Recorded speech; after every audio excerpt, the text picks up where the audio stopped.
My son-in-law hired someone to attack me, and I chose silence. He laughed smugly. Don't worry, the old man won't be a problem much longer. A few days later, I threw a party. I had planned every detail to show him that silence wasn't surrender. Sometimes silence is preparing a surprise gift for him. Welcome to today's story. If you enjoy stories with real-life lessons, please like, subscribe, and tell us in the comments where you're watching from. While some details have been altered for storytelling, the heart of this story and its message are completely real. The day my daughter got married, I knew I'd made a terrible mistake staying quiet. February in Richmond has always been unpredictable. One day, you're wearing a coat, the next, you're in shirt sleeves. But nothing could have prepared me for the storm that rolled into my life that winter, disguised as a wedding reception at the Jefferson Hotel. I stood in the corner of that grand ballroom, champagne flute untouched in my hand, watching Victoria dance with her new husband, Kenneth Hayes. Even his name felt wrong in my mouth, too smooth, too polished, like a car salesman who's memorized every line. My daughter looked radiant in her white gown, her face lit up with the kind of happiness I hadn't seen since Grace was alive. And that's exactly why I kept my doubts locked behind my teeth. 3 months. They'd known each other for exactly 3 months before Kenneth dropped to one knee in front of Maymont Park's Italian garden. Victoria called me that evening, breathless with joy, and I'd said all the right things. "Congratulations, sweetheart. I'm so happy for you. He seems like a good man." Each word tasted like ash. But what father wants to be the one who dims his daughter's light? The warning signs were there from day one. Kenneth showed up to our first dinner at Le Maire wearing a suit that cost more than my monthly pension. But when the check came, he patted his pockets and flashed that $1,000,000 smile. "You left my wallet in the car. Franklin, you mind covering this one? I'll get you back." He never did. That became our pattern. Kenneth's promises were like Richmond fog, thick and convincing, until the sun burned them away. But Victoria saw something I didn't. Or maybe she saw what she wanted to see. A charming man with a quick laugh and plans for the future. "He's between opportunities right now," she'd explain when I asked about his work. "The tech sector is brutal, Dad. He's waiting for the right position." The right position never came. What came instead was Kenneth, his belongings, and my 10-year-old granddaughter Emily moving into my house on East Grace Street. Just temporarily. Victoria promised, squeezing my hand across my kitchen table. "Until Kenneth lands something solid. You have all this space since Mom passed. It would mean so much to us." The house where Grace and I raised Victoria suddenly felt crowded. Kenneth took over the guest room that still smelled faintly of Grace's lavender sachets. He'd sleep until noon, wander downstairs in wrinkled pajama pants, and camp out on my couch watching sports channels until dinner. "Job applications," he said. "Networking," he called it. I called it freeloading, but only in the privacy of my own head. Then came the borrowing. First, it was $350 for an interview suit. Can't show up to Morgan Stanley looking like a bum, right, Franklin? 2 weeks later, $800 for a certification course that would guarantee placement. The course never materialized, but my money sure disappeared. By the time he hit me up for $1,200 to secure a lease on office space for consulting, I'd already lost count of the IOUs piling up. The real breaking point came on a Tuesday morning in late February. I'd gone to the china cabinet to get Grace's good teacups, the ones with the delicate roses she'd inherited from her grandmother. The cabinet was empty. Not just the teacups. The silver picture frame with our wedding photo. The small crystal vase Grace loved. All gone. I found Kenneth in the kitchen scrolling through his phone with a coffee mug in hand. My mug, the one that said, "World's Best Grandpa," that Emily had given me. "And where's Grace's china?" My voice came out steady, but my hands were shaking. He didn't even look up. Sold it. 2 words. Casual. like he was commenting on the weather. You what? Relax, old man. Now he glanced at me, eyebrows raised, like I was the one being unreasonable. It was just sitting there collecting dust. Got 300 for the lot on an online marketplace. We needed groceries. The kitchen tilted. Grace's grandmother's china, the teacups she'd wrapped in tissue paper and hand-carried from her mother's funeral, the frame that had sat on our mantel for 42 years, gone, sold to strangers for grocery money. See, that wasn't yours to sell. My voice had dropped to something dangerous, something I hadn't heard from myself since my Navy days. Kenneth stood up. He had 4 inches and 40 pounds on me. Nothing in this house is mine, is it, Franklin? That's the problem. Your daughter and granddaughter are living on your charity. A man's got to provide somehow. By stealing! The word hung between us like a challenge. His hand shot out faster than I expected. One shove hard and I stumbled backward against the counter. Pain bloomed in my lower back, where the edge caught me. Kenneth leaned in close enough that I could smell the coffee on his breath. Watch yourself, old man. This is my house now. My family. My rules. You're just the guy who won't get out of the way. Footsteps on the stairs. Victoria appeared in the doorway, Emily behind her rubbing sleep from her eyes. What's going on? Victoria looked between us, her expression already defensive. Your father's having trouble adjusting to the new family dynamic. Kenneth said, his voice instantly smooth again. He turned to her with a concerned expression that made my stomach turn. I think all this change since Grace passed, it's been hard on him. Victoria's face softened. She came to Kenneth's side, not mine. Dad, we talked about this. Kenneth's trying. You have to meet him halfway. I looked at my daughter, really looked at her, saw the determined set of her jaw that she'd inherited from Grace, saw the shadows under her eyes that spoke of sleepless nights, saw the wedding ring that was already turning her finger green. She's sure, sweetheart, I heard myself say. I'll try harder. That night I lay in bed, staring at the ceiling, listening to the old house settle around me. Grace's side of the bed was cold. It had been cold for 2 years now, but tonight it felt arctic. I could almost hear her voice. Franklin Carter, when did you become a coward? Down the hall, Kenneth's voice drifted through the walls. He was on the phone, talking low, but the heating vent carried his words straight to my room. Don't worry about it, he was saying. The old man's all bark. He won't do anything, too afraid of losing his precious daughter. A pause, then a laugh that made my blood run cold. Nah, he's not going anywhere. But he won't be a problem much longer. I've got plans for that. I sat up in the darkness, my heart hammering against my ribs like it was trying to escape. Plans. Kenneth had plans, and I had a terrible feeling those plans didn't include me staying vertical. March came in like a lamb, but Kenneth came in like a wolf. The change wasn't sudden, that's what made it so insidious. It crept in like mold in a damp basement, spreading until you couldn't remember what clean air smelled like anymore. It started with the mail. I'd lived at 2847 East Gray Street for 37 years. The mailman knew me by name. But one afternoon in early March, I found Kenneth at the front door, flipping through my letters like he had every right.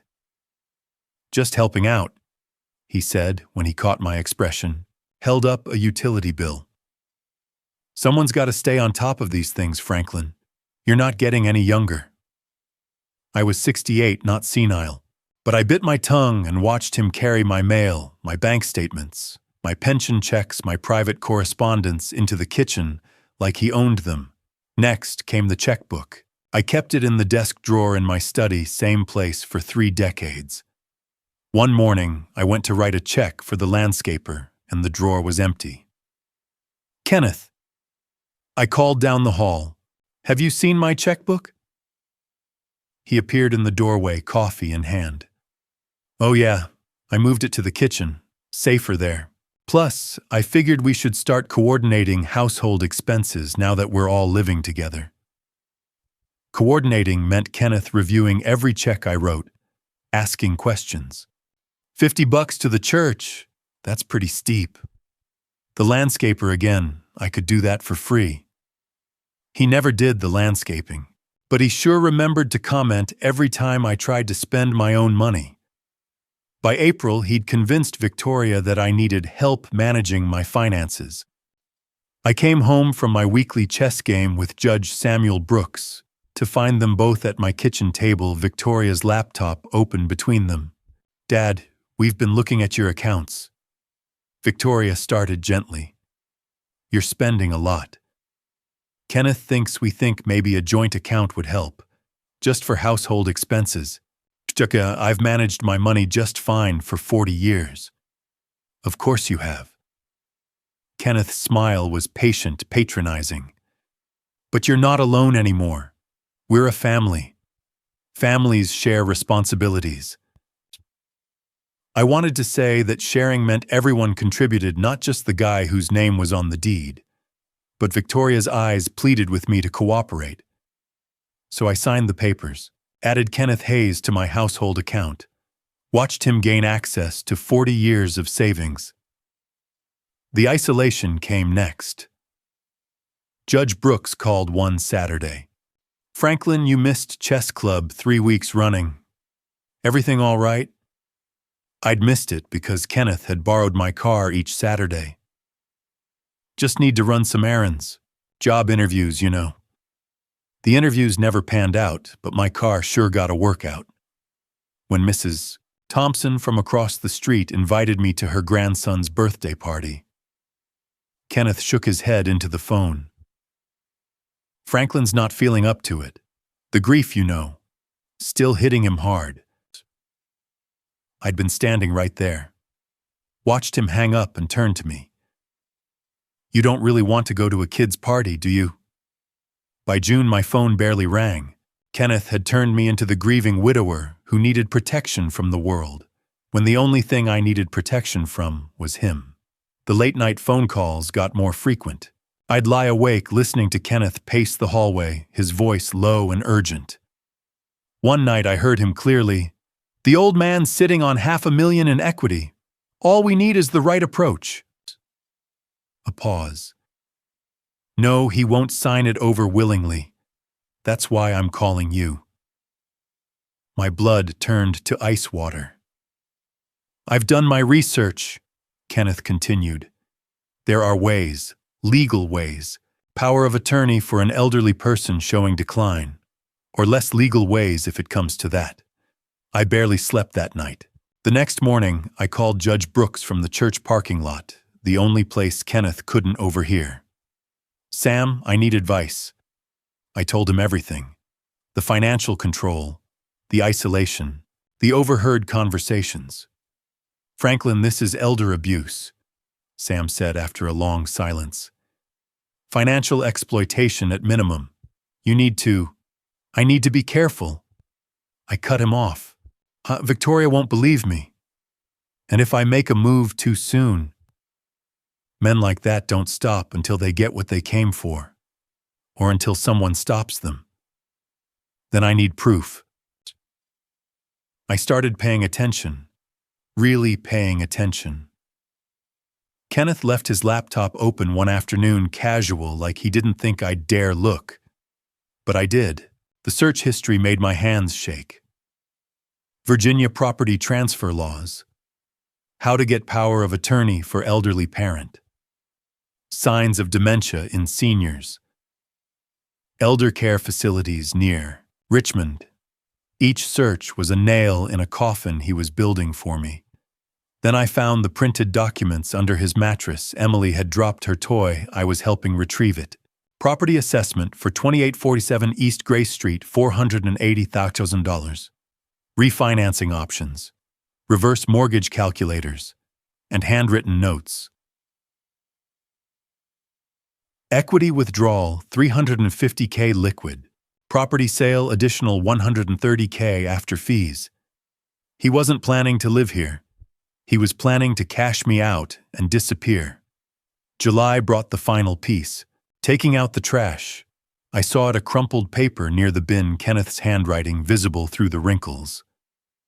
I smoothed it out with trembling fingers. The header read, Project Timeline. Below it, March-June, Establish Control, Documentation, July Research Solutions, August Implementation, September Resolution. And at the bottom, underlined twice, Remove Obstacle, Permanent Solution. The question mark didn't comfort me. Neither did the scribbled out word before obstacle. I could still make out the letters underneath. Franklin.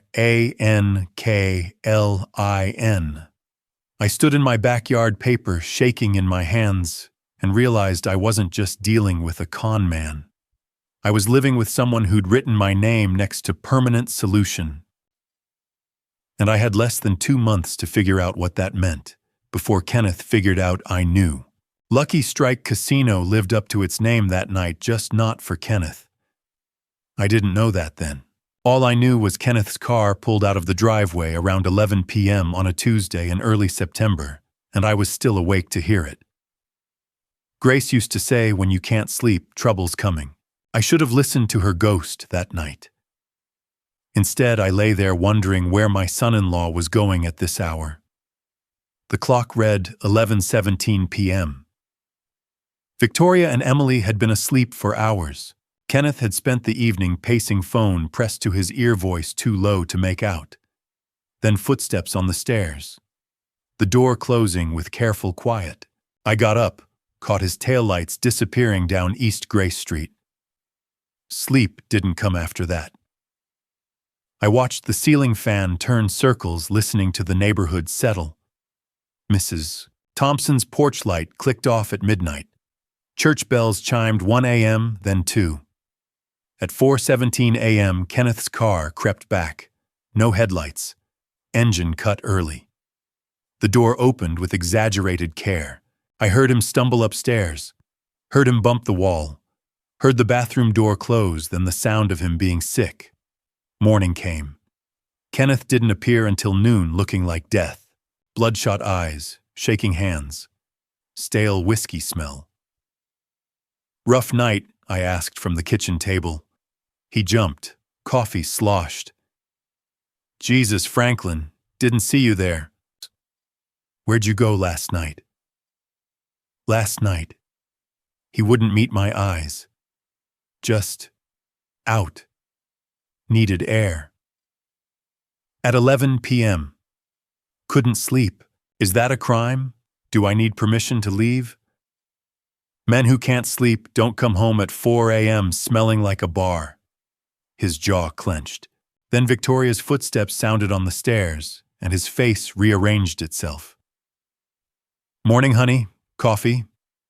Subject closed. But I started paying attention.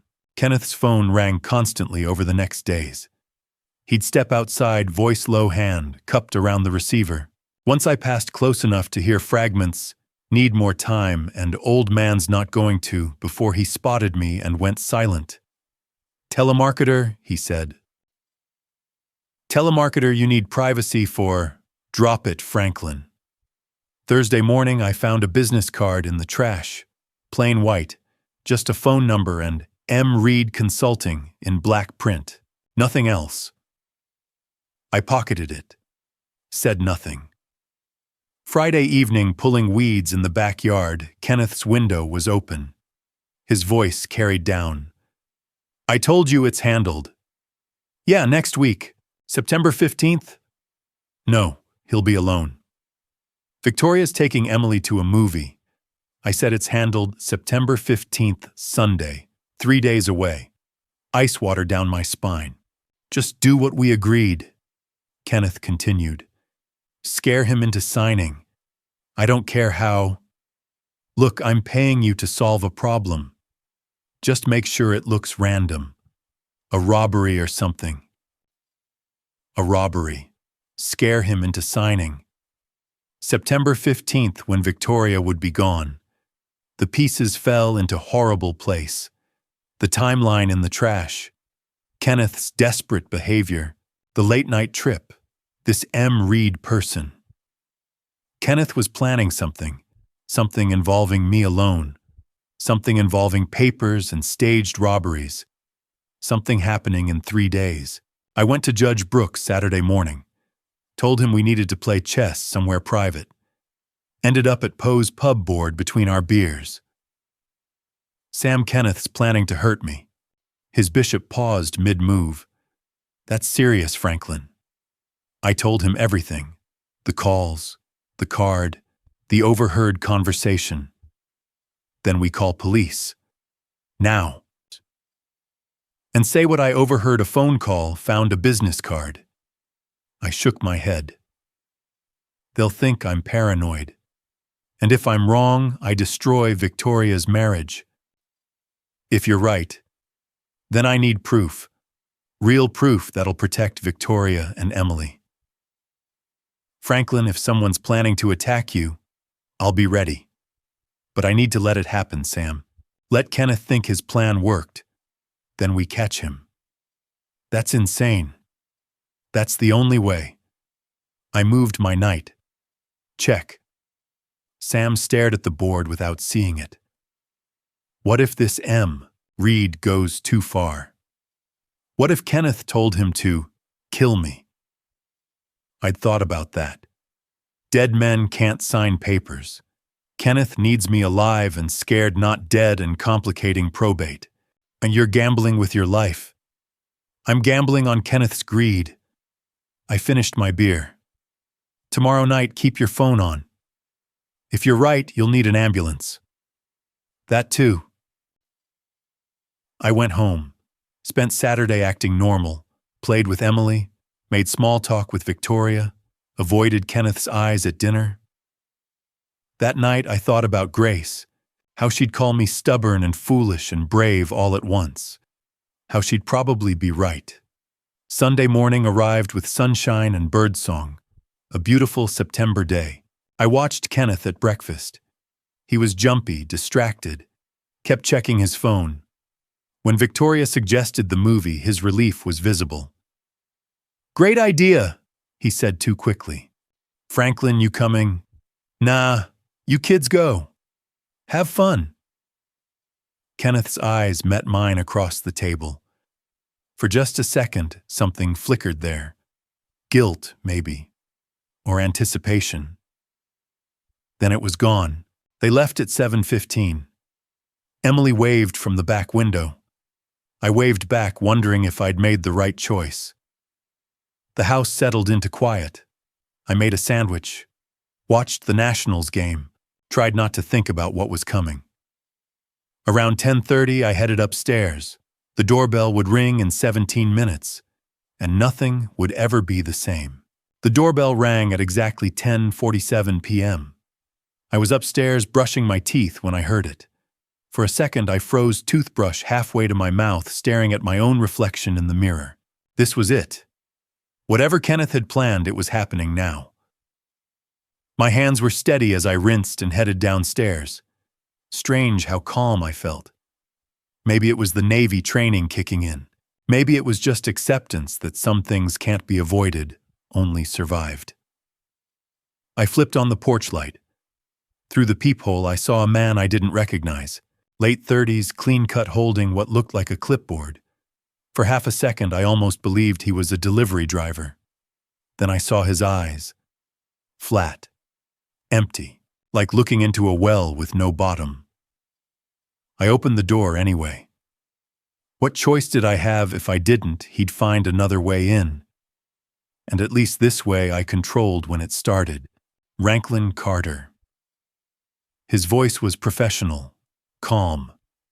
We need to have a conversation. I know, I said. That seemed to surprise him. His head tilted slightly, reassessing. Smart man. Makes this easier. Does it? His boot caught me in the chest before I could finish the question. The impact drove me backward into my hallway. I'd braced for it, tried to roll with it, like they taught us in basic training 40 years ago. Didn't matter. I hit the hardwood floor hard enough to knock the wind from my lungs. My head cracked against the baseboard. Stars exploded across my vision. He was on me before I could suck in air, one hand locked around my throat. Let's try this again. His face was inches from mine. I could smell mint on his breath. Franklin Carter, we need to have a conversation about property transfer. You going to make this difficult? I clawed at his hand, couldn't breathe, couldn't speak. Black spots dancing at the edges of my sight. He released just enough for me to gasp. Nod if you understand the situation. I nodded, not because I was giving in, because I needed air. He hauled me up by my collar, half dragged me into the living room, shoved me onto Grace's couch. My ribs screamed where his boot had connected. Every breath felt like swallowing glass. Good. He pulled out a manila folder, dropped it in my lap. Sign the papers inside. All of them, every page.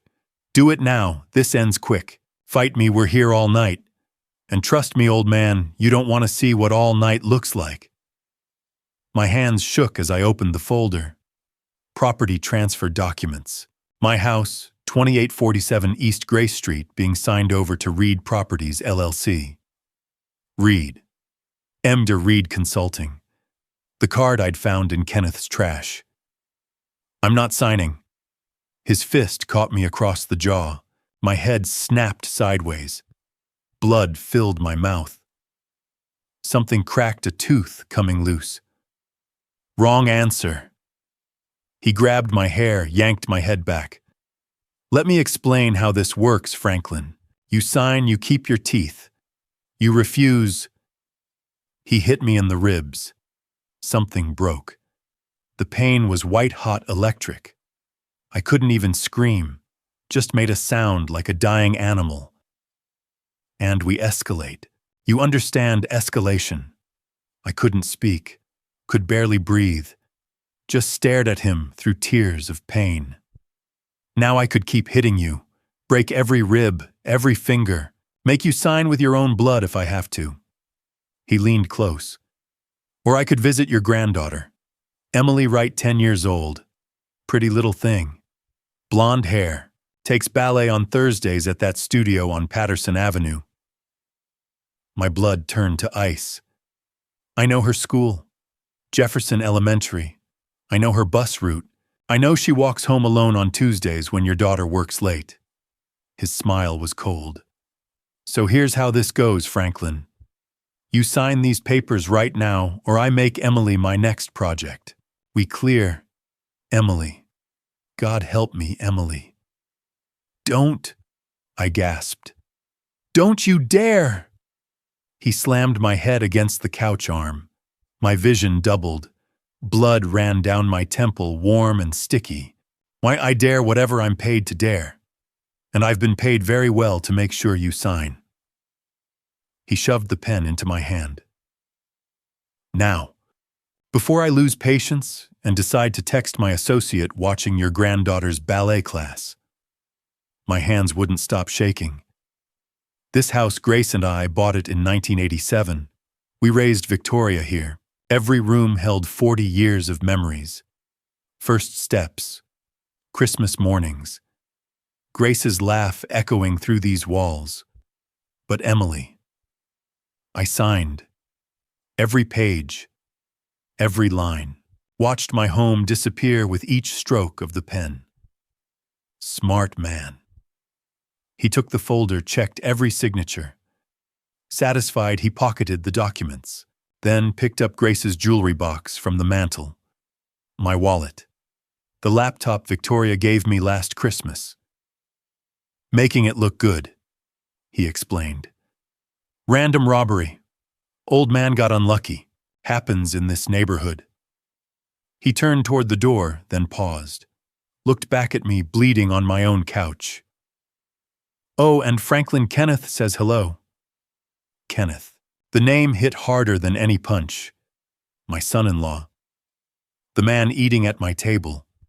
Sleeping under my roof. Kenneth hired this monster. If you tell police anything, And I mean anything about papers or threats or Kenneth's name, Emily has an accident. His voice was flat, final. You tell them it was a random break-in. Say you never saw my face. Say whatever you need to say. But Kenneth's name doesn't leave your mouth. Crystal clear. I nodded. What else could I do? Good. The door closed behind him. I sat there, ribs screaming, blood running down my face, tasting copper. Across the room, my phone sat on the end table, 10 feet away. Might as well have been miles, but I had to try. I slid off the couch, hit the floor hard. Pain exploded through my chest, those broken ribs shifting, grinding. I bit down on a scream and started crawling, left a blood trail across Grace's cream carpet. Reached the end table, pulled myself up, grabbed the phone. 911. 911, what's your emergency? Been attacked. My voice came out wrong, slurred. 2847 East Grace Street, please. The room tilted, went sideways. The phone slipped through my fingers. Sir, stay with me. Can you tell me your name? Franklin, I managed. Franklin Carter. My granddaughter need to make sure. Units are on the way, sir. Stay on the line. But I couldn't. The floor was rising up to meet me. Or I was falling. Hard to tell the difference. Sirens. Far away. Getting closer. Male, late 60s, severe trauma, possible internal bleeding. Hands lifting me. Bright lights. The ceiling of my house passing overhead. Then stars, real ones, not the kind from getting hit. Stay with us. Can you hear me? What's your name? Franklin. My granddaughter Emily, is she safe? You're going to VCU Medical Center. You're going to be okay. But nothing was okay. Kenneth had hired someone to destroy me, and he'd almost succeeded. The ambulance doors slammed. Through the back window, I saw headlights turning onto East Grace Street. Kenneth's car, coming home from the movies, arriving just in time to play the shocked, concerned son-in-law. Perfect timing. Almost like he'd planned it. Everything went black. Hospital lights have a way of making everything look pale and unreal. I woke up to white ceiling tiles and the steady beep of machines. My mouth tasted like copper and chemicals. Every breath sent fire through my chest. For a confused moment, I didn't know where I was or why everything hurt. Then I remembered. The doorbell. The attack. Kenneth's name in a stranger's mouth. Dad. Victoria's voice thick with tears. Dad, can you hear me? I turned my head slowly and found her beside the bed, eyes red and swollen. Behind her stood Kenneth, one hand on her shoulder, his face arranged into perfect concern. Hey, sweetheart, I croaked. She grabbed my hand, squeezed it like I might disappear. Thank God. The doctors said you might not. Takes more than that to kill an old sailor. I tried to smile, felt my split lip crack. Kenneth stepped forward. Franklin, Jesus. We came home and there were police everywhere. Mrs. Thompson said someone broke in. His performance was flawless, voice shaking just right. Who did this? I looked at him, really looked at him, saw the man who'd hired someone to destroy me standing here playing devastated son-in-law while my blood was probably still drying on my floor. I don't know, I said. Didn't see his face clearly. Not quite a lie. I knew M. Reed, knew the flat eyes and cold voice, but I couldn't say what I did know not with Emily's life hanging in the balance. Police said it was a robbery, Victoria whispered. They took Mom's jewelry, your laptop. Yeah. I closed my eyes. Couldn't look at Kenneth anymore. A knock on the door. A man in his mid-40s entered, badge clipped to his belt. Mr. Carter, Detective James Cooper. Mind if I ask a few questions? I told him the story I'd been ordered to tell. Random break-in. Man with a clipboard. Forced his way in. Beat me. Stole valuables. Did you get a good look at him? Not really. White guy, late 30s maybe. Clean cut. The lies tasted bitter. Everything happened fast. Did he say anything, make any demands? Just sign over your house or your granddaughter dies? Not really, just kept hitting me. Cooper wrote it down, but something in his eyes told me he was hearing what I wasn't saying. Mr. Carter, random robberies don't usually involve this level of violence. This guy spent time with you. Beat you severely. You sure there's nothing else? I felt Kenneth's eyes on me. Felt Victoria's hand in mine. I'm sure. Cooper nodded slowly, left his card on the bedside table. If you remember anything, call me. Anytime. After he left, Victoria fussed over my pillows while Kenneth made sympathetic noises about security systems. I just lay there trapped in my own silence. The next morning, my brother Richard showed up. I hadn't seen him in almost a year. He lived in Delaware, ran a construction business. But there he was standing in my doorway, looking older than I remembered, and madder than I'd seen him since we were kids. Franklin. He crossed the room, grabbed my hand. Christ, you look like hell. Feel worse. Who did this? Police think it was a robbery. I don't give a damn what police think. I'm asking you. We'd always been like that. He could read me better than anyone except Grace. I don't know, I said, and watched his jaw tighten because he knew that wasn't the whole truth. Kenneth appeared in the doorway. Richard, good to see you. Richard's eyes went cold. Kenneth. Just that. Just his name. But the way Richard said it made Kenneth take a step back. I'll give you two some time. Kenneth retreated down the hallway. Richard waited until he was gone, then leaned close. That son of a bitch had something to do with this, didn't he? Richard, don't. I've known you 64 years. I know when you're protecting someone. He glanced toward the door. It was Kenneth. I can't. I stopped. Couldn't say it. Can't what? Can't tell me, can't prove it. His hand tightened on mine. Franklin, if he hurt you. Emily, I whispered. They threatened Emily. Understanding flooded his face, then fury. Oh, those bastards. I can't risk it, Richard. Not for anything. He was quiet for a long moment, then nodded.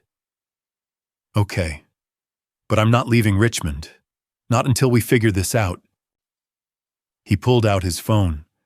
And I'm talking to Detective Cooper, off the record. Richard, I won't mention Emily. I won't mention threats, but I'm damn well going to make sure he knows to look at Kenneth. He squeezed my shoulder. Trust me. That afternoon, I watched through my window as Richard intercepted Cooper in the parking lot, saw them talk for 20 minutes. When they finished, Cooper looked up at my window. Our eyes met. He nodded once. Message received. The next day, a hospital therapist stopped by. Dr. Jonathan Webb, his card said. Mid-50s, kind eyes. Mr. Carter, the hospital requires trauma counseling for assault victims. I'm fine. With respect, sir, you're not. You've been through a violent attack in your own home.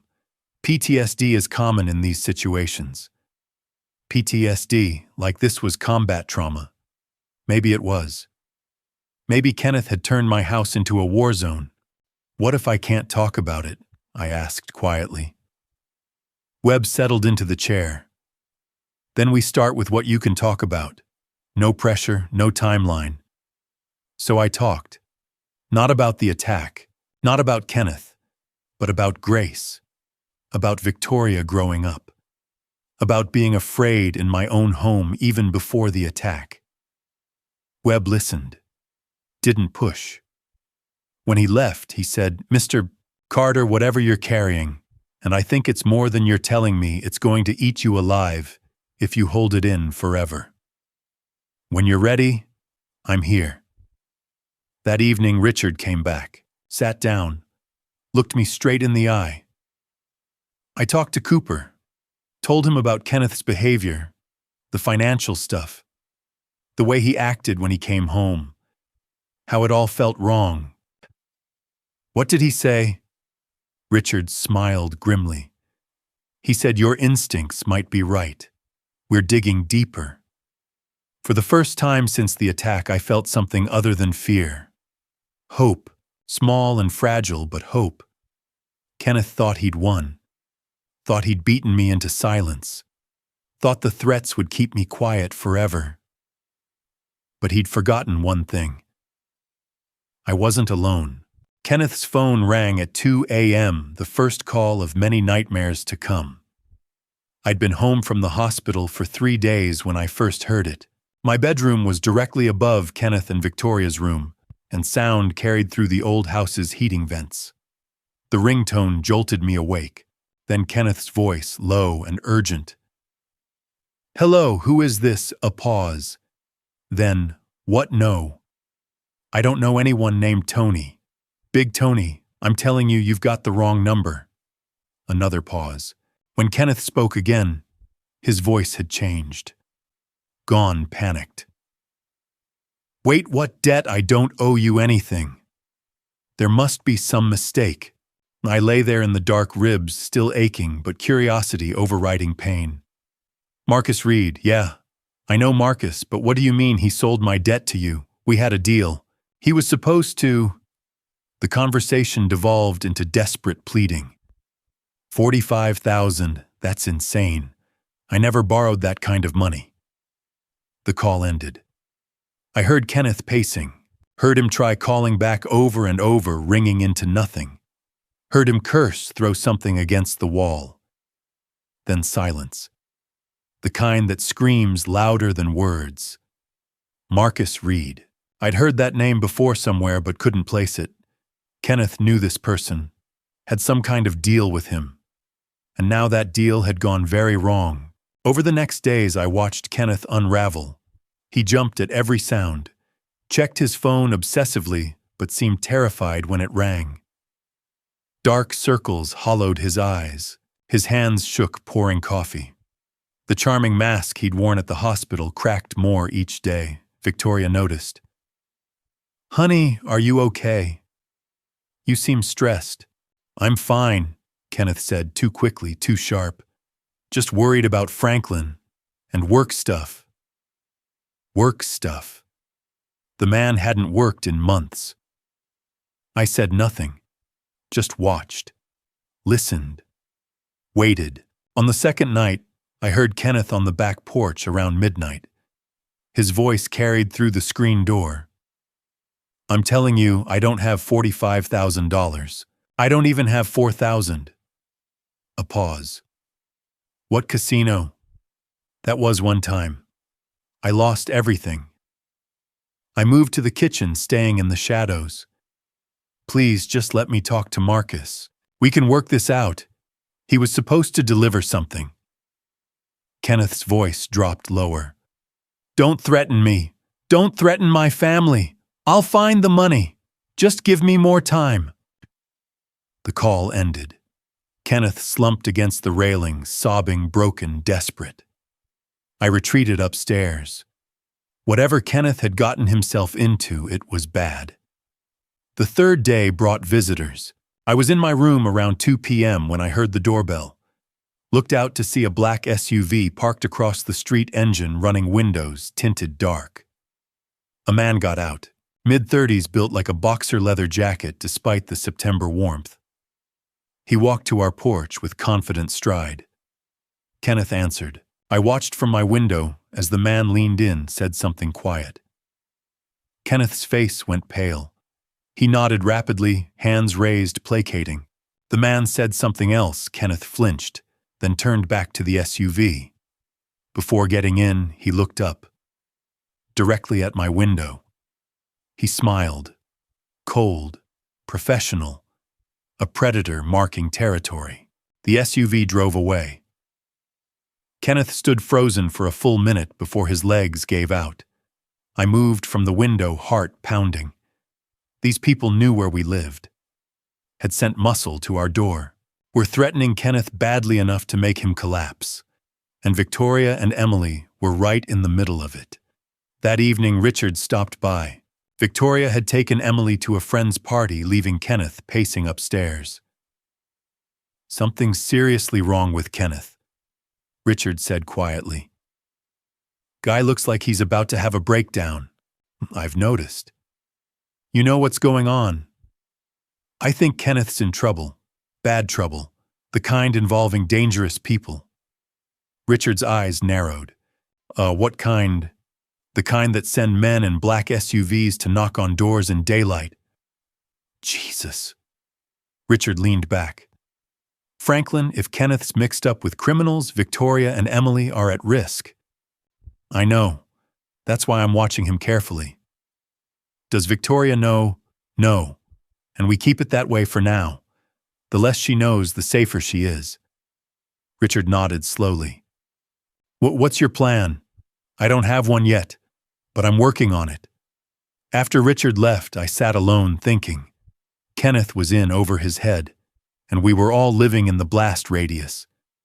Around 9 p.m., Victoria texted, "Running late. Can you make sure Kenneth eats something?" I climbed the stairs slowly, knocked on Kenneth's door. "Kenneth, Victoria wants me to check on you." No answer, just heavy breathing. "Kenneth." "I'm fine, Franklin. Just leave me alone." But he wasn't fine. I turned to leave, then heard his phone buzz downstairs, multiple times. I went back to the kitchen. Kenneth's phone sat on the counter screen, lit, vibrating. He must have left it there. I looked toward the stairs, heard Kenneth's door still closed, heard the shower turn on. The phone buzzed again. I shouldn't. I knew I shouldn't. But Emily's safety was at stake. I picked up the phone. The screen showed a text thread with a contact labeled T. The newest message made my blood run cold. 48 hours. Pay up or your daughter learns what daddy did. After that, she has an accident. Your choice. Big Tony. My hands shook. I scrolled up through the conversation. Days of threats. Demands for money. Kenneth begging for more time. Then I saw them. Screenshots Kenneth had sent to Big Tony. Screenshots of his banking app showing balances of $247 in checking, $1,093 in savings maxed credit cards. Proof he had no money. More scrolling. Earlier texts. Marcus promised me the house papers. Where are they? This wasn't the deal. I paid $15,000 for a simple job. Scare him, get the papers done. $15,000. Scare him. Kenneth had hired someone to attack me. My vision blurred with rage, but I forced myself calm. Evidence. This was evidence. I pulled out my own phone, started taking photos, the threatening text, the banking screenshots, the conversation history. I scrolled back further, found more. Months of messages. Then I opened Kenneth's call log. Dozens of calls to a number saved as M. Reed. Marcus Reed. I photographed everything. The calls, the texts, the bank screenshots. Every piece of evidence Kenneth had left exposed. Sent all photos to my own email. Backed them up to cloud storage. The shower shut off upstairs. I put Kenneth's phone back exactly where I'd found it. Screen still lit. Still showing that threatening message. I retreated to the living room, sat in Grace's chair. Kenneth came downstairs, grabbed his phone from the counter, his sharp intake of breath as he read the threat. "No," he whispered. "No, no, no." I stayed still in the darkness. Kenneth stood in the kitchen, phone shaking, and let out a sound between a sob and a scream. Then his keys jingled. The door opened. His car started, pulled out with squealing tires, running from problems he'd created. I sat there in the dark, my phone warm in my hand, evidence stored safely. Kenneth had hired criminals, had threatened my family, had tried to steal my home, and now I had proof. Now I just needed to figure out what to do with it. The uneasy silence between Kenneth and me lasted exactly 4 days. After I read that text about Emily, after watching Kenneth drive off like a man fleeing his own shadow, I made a decision. Whatever trouble Kenneth had brought to our door, I couldn't just sit back anymore. Not when my granddaughter's name was being used as leverage by criminals. But I also couldn't act recklessly. Couldn't go to police without the full picture.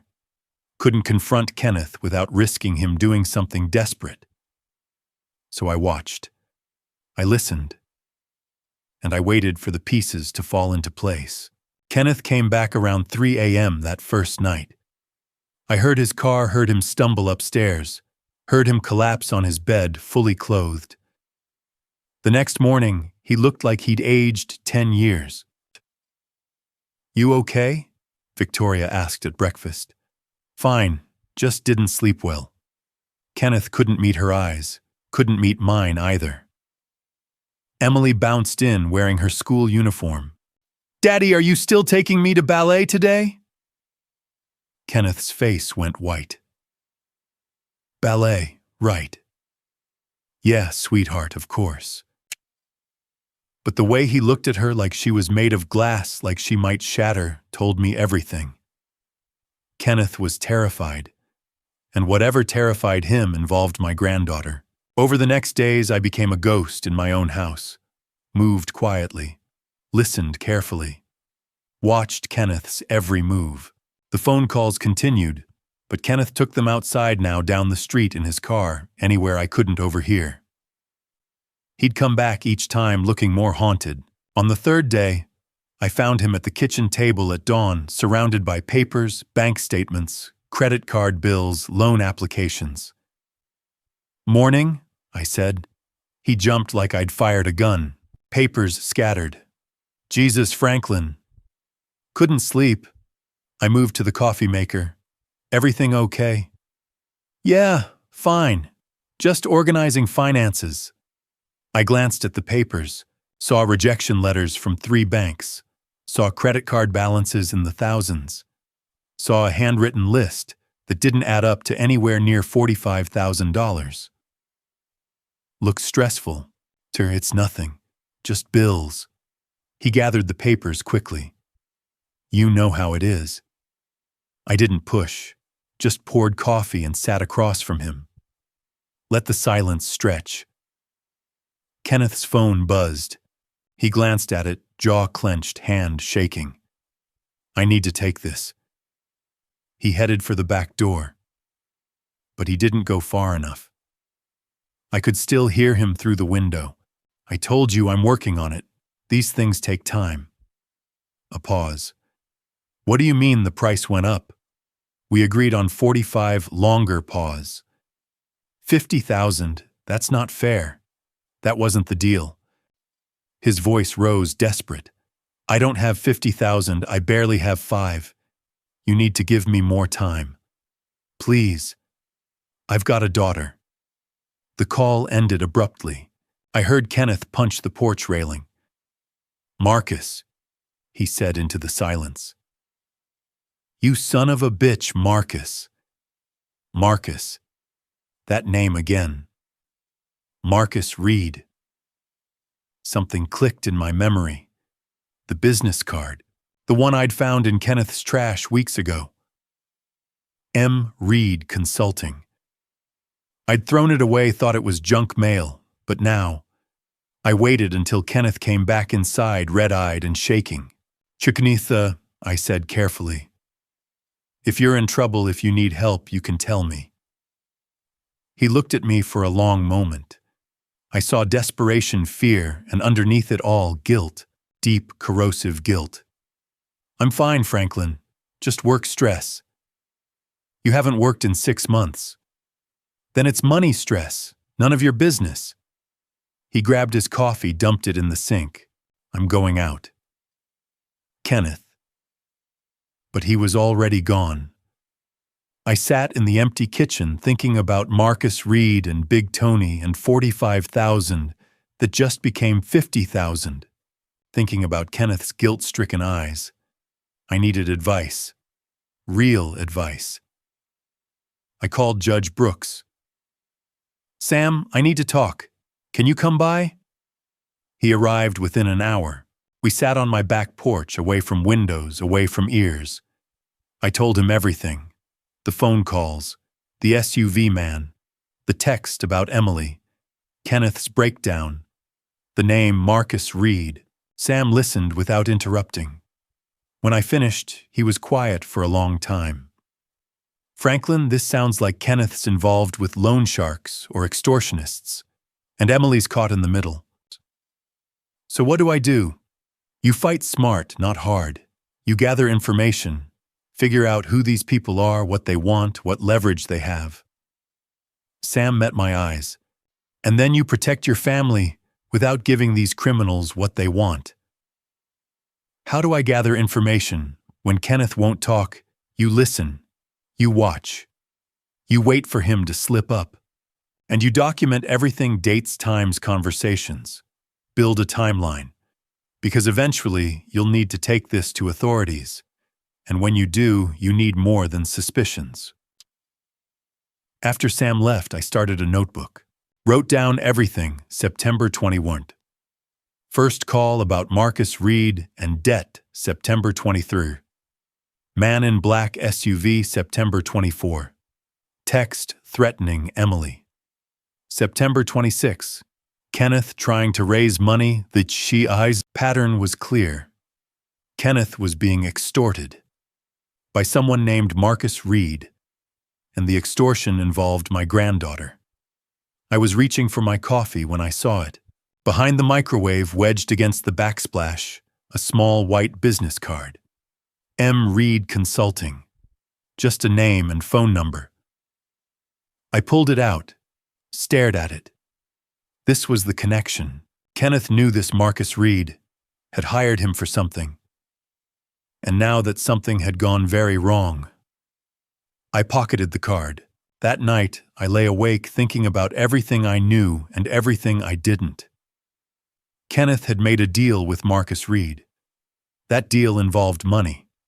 And somehow it had put Emily in danger. Then I thought about the attack. The man who'd beaten me. The way he'd forced me to sign papers.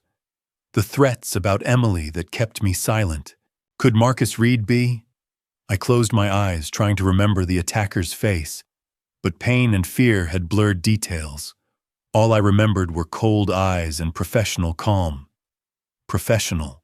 Like someone who ran a consulting business with no online footprint. Like someone who knew exactly how to threaten an old man into signing away his home. My eyes snapped open in the dark. Kenneth had hired Marcus Reed.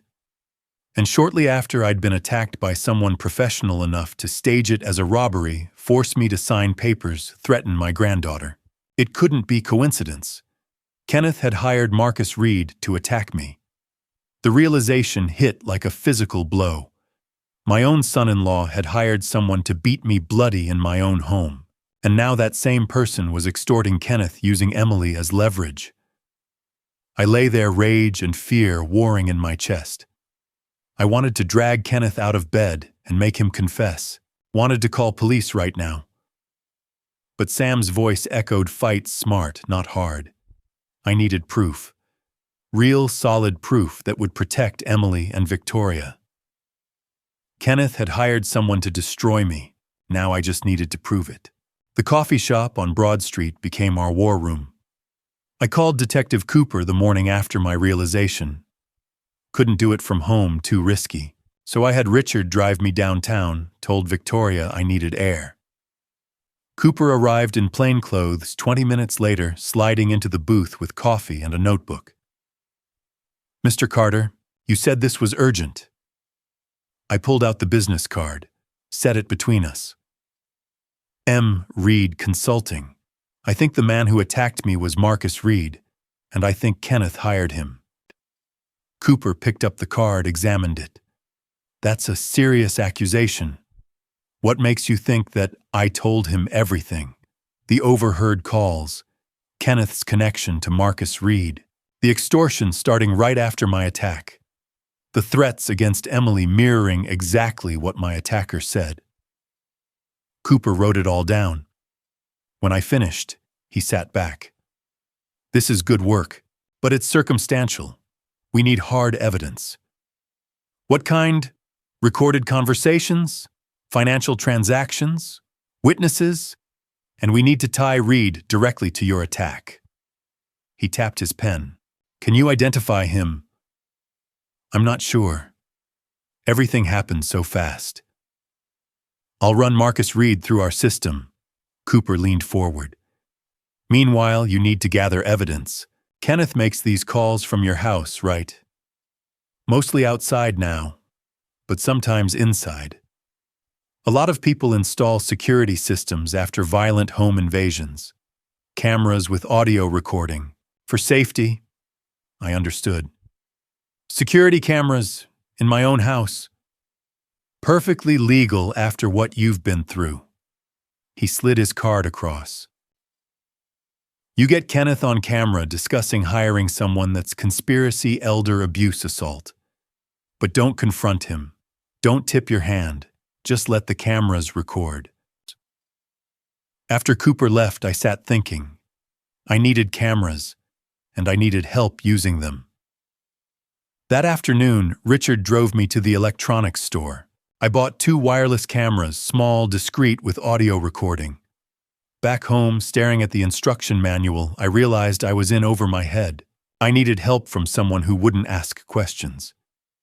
Mrs. Thompson's grandson, Tyler, was home from college, 20 years old computer science major. I knocked on her door around 4. Franklin, how are you? Better, thank you. Actually, I bought security cameras, but I'm having trouble. Thought Tyler might understand the technology better. Tyler appeared behind his grandmother. Mr. Carter, yeah, I can help. No problem. 20 minutes later, Tyler was in my living room reading the manual. These are straightforward. You want them in common areas, living room, kitchen. Exactly, for safety. Makes sense. Tyler started unpacking. These connect to an app on your phone. You can view feeds remotely, get motion alerts. They record audio too, which is legal in Virginia on your own property. Tyler spent an hour setting up. One camera went on the bookshelf behind a picture frame with clear view of the couch. The second went in the kitchen behind the coffee maker angled toward the back door. All set, Mr. Carter. Tyler showed me the app. See, that's the living room, that's the kitchen.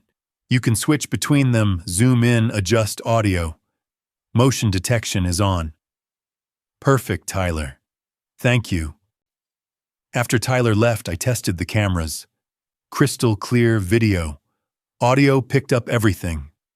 Now I just had to wait. I didn't wait long.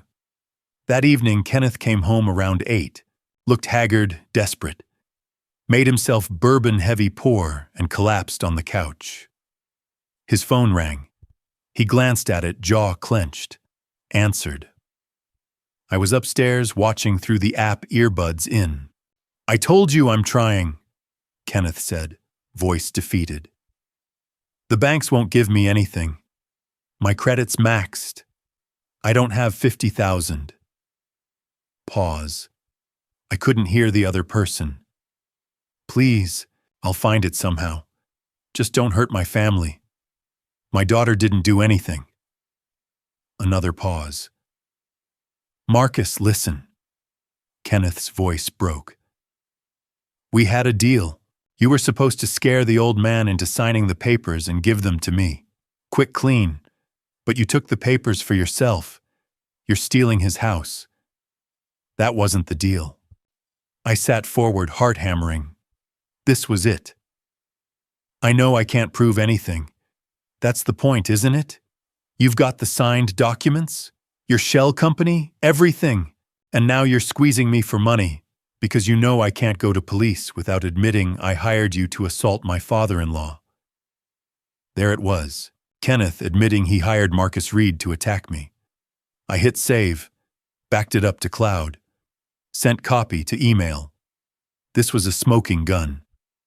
The next morning I called Cooper. "Detective, I've got something you need to hear." We met at the coffee shop. I played him the recording. Cooper's expression stayed neutral, but I saw satisfaction flash. This is solid. Kenneth explicitly admitting he hired Marcus Reed.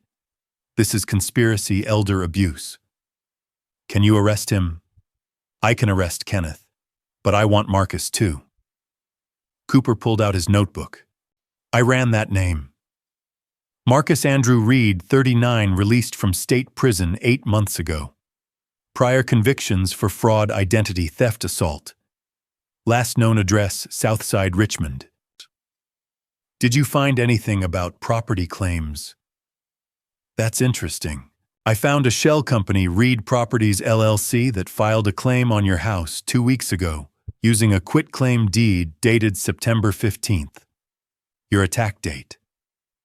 My stomach dropped. He's trying to steal my house. He did steal it. On paper. The forged signature, the shell company, it's sophisticated fraud. Cooper leaned forward. But if I move on Kenneth now, Marcus disappears. If we're patient, we can catch them both. How? Marcus is still extorting Kenneth, still making contact. If we record one of those meetings, catch Marcus threatening Kenneth collecting money, we've got him for multiple felonies. I thought about Emily, about Kenneth's growing desperation. How much time? A week, maybe 2. Just long enough to build an airtight case. I looked at my cooling coffee. Okay, we wait, but not too long. I won't risk my family. Understood. Keep those cameras rolling. Cooper stood. You did good work. You potentially broke a major fraud ring. I didn't feel like I'd done good work. I felt like I was playing a dangerous game, but I had proof Kenneth hired Marcus. Proof Marcus was stealing my house. Evidence of conspiracy, fraud, assault, extortion. What I didn't have yet was both criminals in custody. But I would. Marcus thought he was running the perfect con. Kenneth thought he was trapped. Neither knew I'd turned my house into a surveillance system and was building a case that would bury them both. Amazon delivered more than just a package that Tuesday. It delivered justice. The box arrived October 6th. Inside, a third security camera smaller than the first 2 with a magnetic mount. One more camera meant one more angle. This one went in the hallway outside Kenneth's bedroom, hidden on the thermostat, angled down. If Kenneth made calls with the door open, I'd hear every word. Now I needed Kenneth to walk into the trap. Over the next days, I staged scenes. I left fake property documents on the kitchen table, transfer deeds, refinancing applications, all with my forged signature. Bait. I mentioned to Victoria at breakfast, loud enough for Kenneth. I've been thinking about assisted living. Maybe sign the house over to you and Kenneth. Less complicated. Kenneth's head snapped up. What? Just thinking out loud. This house is too much. I sipped coffee. Might be easier in your names. Victoria frowned. Dad, this is your home. Nothing's decided. I stood, leaving the documents on the table. I've got an appointment. I didn't, but I sat in Richard's truck down the street watching through the camera feeds. Kenneth appeared in the kitchen 3 minutes later. Picked up the documents with shaking hands. Pulled out his phone. I turned up the audio. Marcus, it's me again. Desperate. If Franklin's talking about signing the house over. If he does, your claim won't matter. You'll lose everything. He paced. We had a deal. I paid you $15,000 to scare him. You took those papers instead of giving them to me. Now you're extorting me. Voice cracked. Just call me back. He hung up, punched the refrigerator, denting it. I saved the recording, sent it to Cooper. Got another one. Cooper called back 5 minutes later. This is good. Direct reference to payment and attack. But I need more on Marcus. What if we forced a meeting? How? Kenneth's desperate. If I convinced him I was transferring the property, he'd panic. Marcus might show up to protect his investment. That's risky. Then we do it with witnesses. I watched Kenneth through the camera. A family gathering. Victoria's birthday is November 3rd. What if I threw an early party October 20th? Made an announcement about the house. Marcus might show up to stop it. Or send someone to hurt you again. Not with a dozen witnesses. Not if you have officers nearby. I leaned forward. This is how we get him. Cooper sighed. Let me talk to my lieutenant. Set up surveillance. But you follow my instructions exactly. No heroics. Understood. Understood. That evening at dinner, I brought it up. Victoria, honey, I've been thinking about your birthday. She looked up. Dad, it's not for another month. I know, but after everything, the attack recovery, I want to celebrate family. I smiled. What if we did an early party October 20th? Just close friends. Victoria's eyes softened. Nah, Dad, you don't have to. I want to. I squeezed her hand. Besides, I have things I want to announce. About the future. About this house. Kenneth's fork clattered. What kind of announcement? Estate planning, simplifying things. I kept my voice light.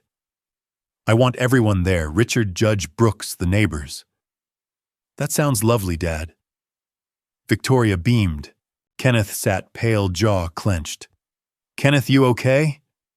Victoria touched his arm. Fine, just tired. He stood abruptly. I need air. He grabbed his phone, headed for the porch. I opened the camera app. Kenneth was pacing. Marcus, pick up. Franklin's planning something. Estate announcements about the house. If he transfers the property before your claim, he stopped, listened. Face went ghost white. What do you mean you'll handle it so? Pause. No.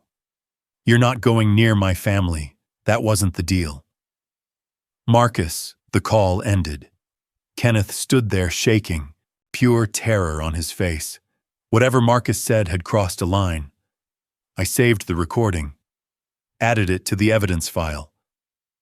Over the next week, I played party planner, called Judge Brooks, Richard the Thompsons, coordinated with Cooper, plainclothes officers in the neighborhood, unmarked van down the street. When I gave the signal, they'd move. October 19th evening, I found Victoria in the kitchen, with party plans, guest lists, menu ideas, decorations. Dad, are you sure it's a lot of work after everything? I sat across from her. Victoria. I want to celebrate your birthday early, sweetheart. A real family gathering with everyone who matters, everyone important to us. Tears gathered in her eyes. You've already been through so much. The attack hospital recovery. I need to do exactly this. I took her hand. After what happened, I realized how fragile life is, how important family is.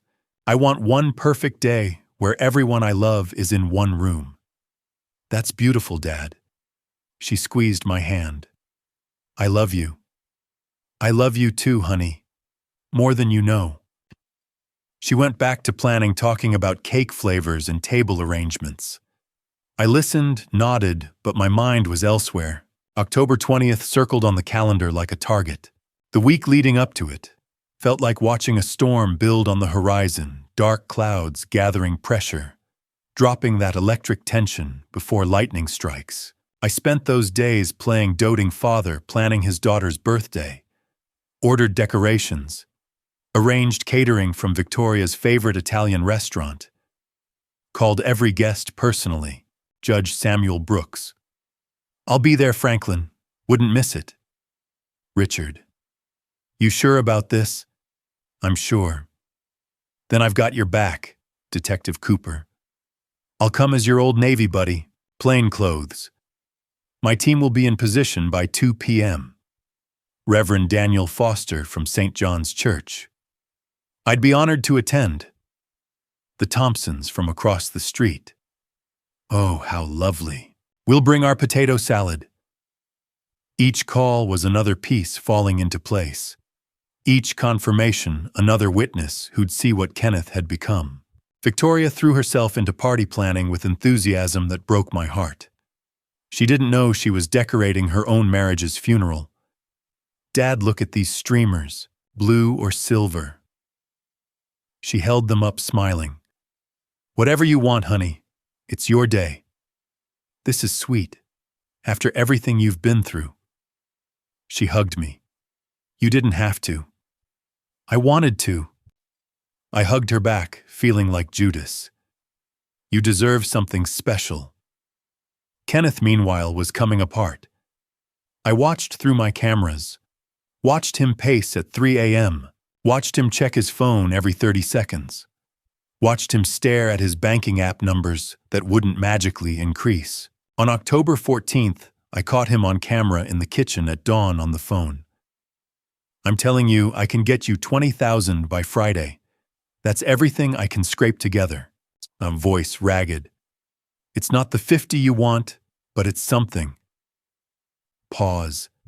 His face crumpled. Please don't hurt my family. I'm begging you. Take the 20 and leave us alone. He hung up, slumped against the counter. And for the first time I heard him cry. Not angry tears. Broken, hopeless sobbing. I almost felt sorry for him. Almost.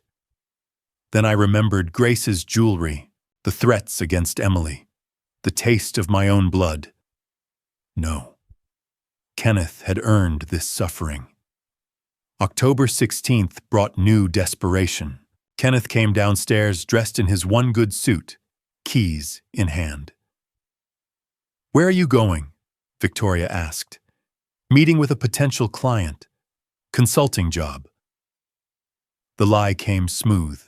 Might be out late. He left. I waited, then checked the cameras. He'd forgotten his phone on the counter. The screen showed his last search. Payday loans, Richmond, VA, no credit check. Desperate men make desperate mistakes. That evening, Kenneth came home at 11. I heard him stumble and vomit in the bathroom, cry again. The next morning, there was a new dent in the hallway wall where he'd punched it.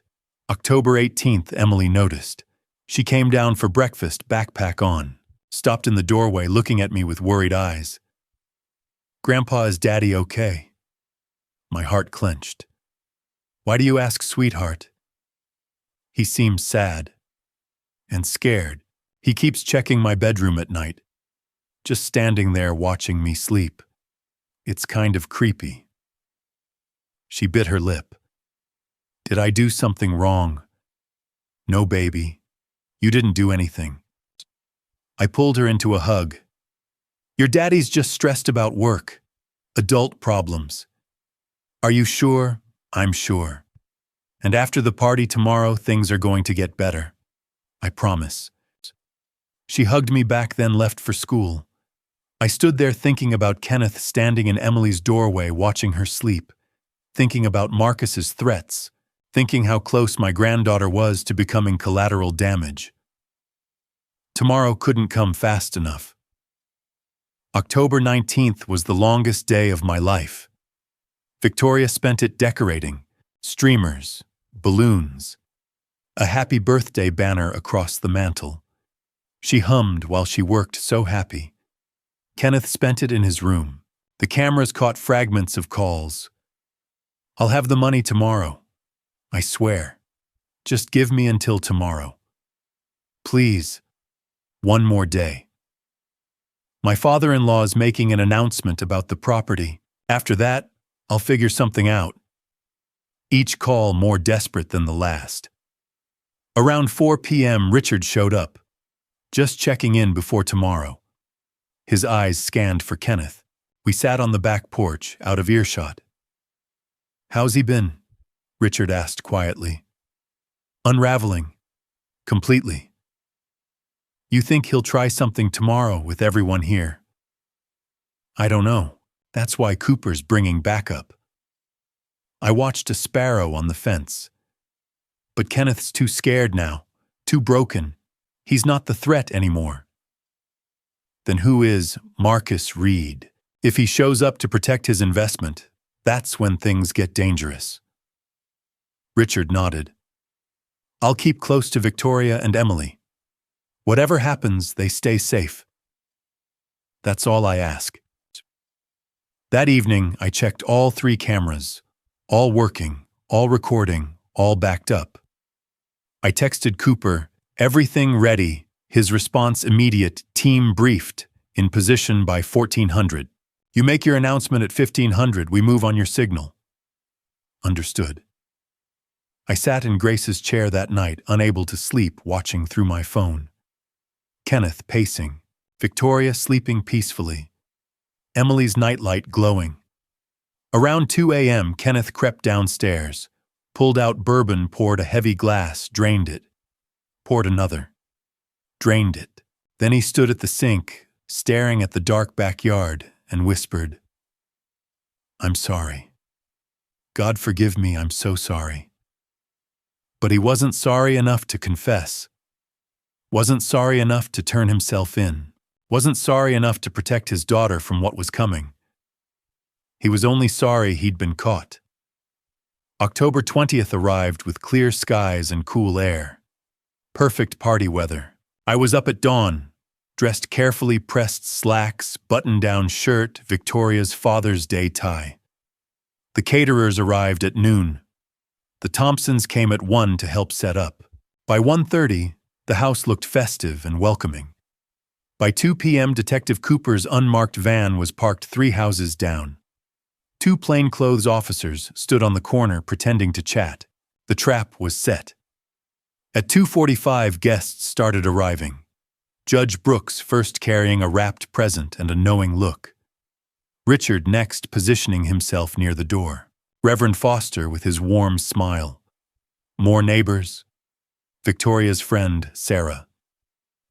Kenneth stood on the porch, smoking cigarette after cigarette, watching every car with hunted eyes. Watching for one car in particular. Marcus Reed's. I stood at the living room window watching my son-in-law fall apart and felt no pity, only grim satisfaction.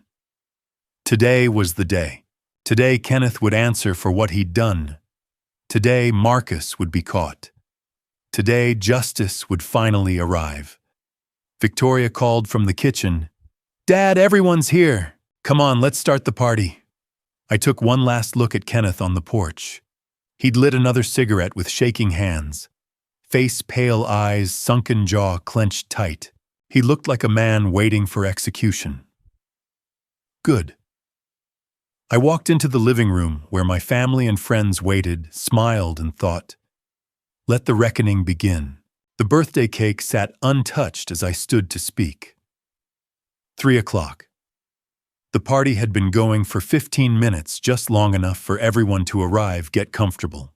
Just long enough for Kenneth to think, maybe this was really just a birthday party. Victoria was laughing with Sarah. Emily showed Reverend Foster a drawing. The Thompsons discussed their potato salad. Judge Brooks stood near the fireplace, eyes meeting mine. It was time. I picked up my glass, tapped it with a spoon. The room quieted. "Well, thank you all for coming. It means the world to have everyone here. Family, friends, neighbors, all the people who matter most." Victoria beamed. Kenneth stood rigid near the door, cigarette ash on his sleeve. I wanted to celebrate Victoria's birthday early for a reason, because I wanted to make an announcement, an important one, and I wanted witnesses. The room went still. Judge Brooks set down his bourbon. Some of you know that on September 15th I was attacked in this house. Violently.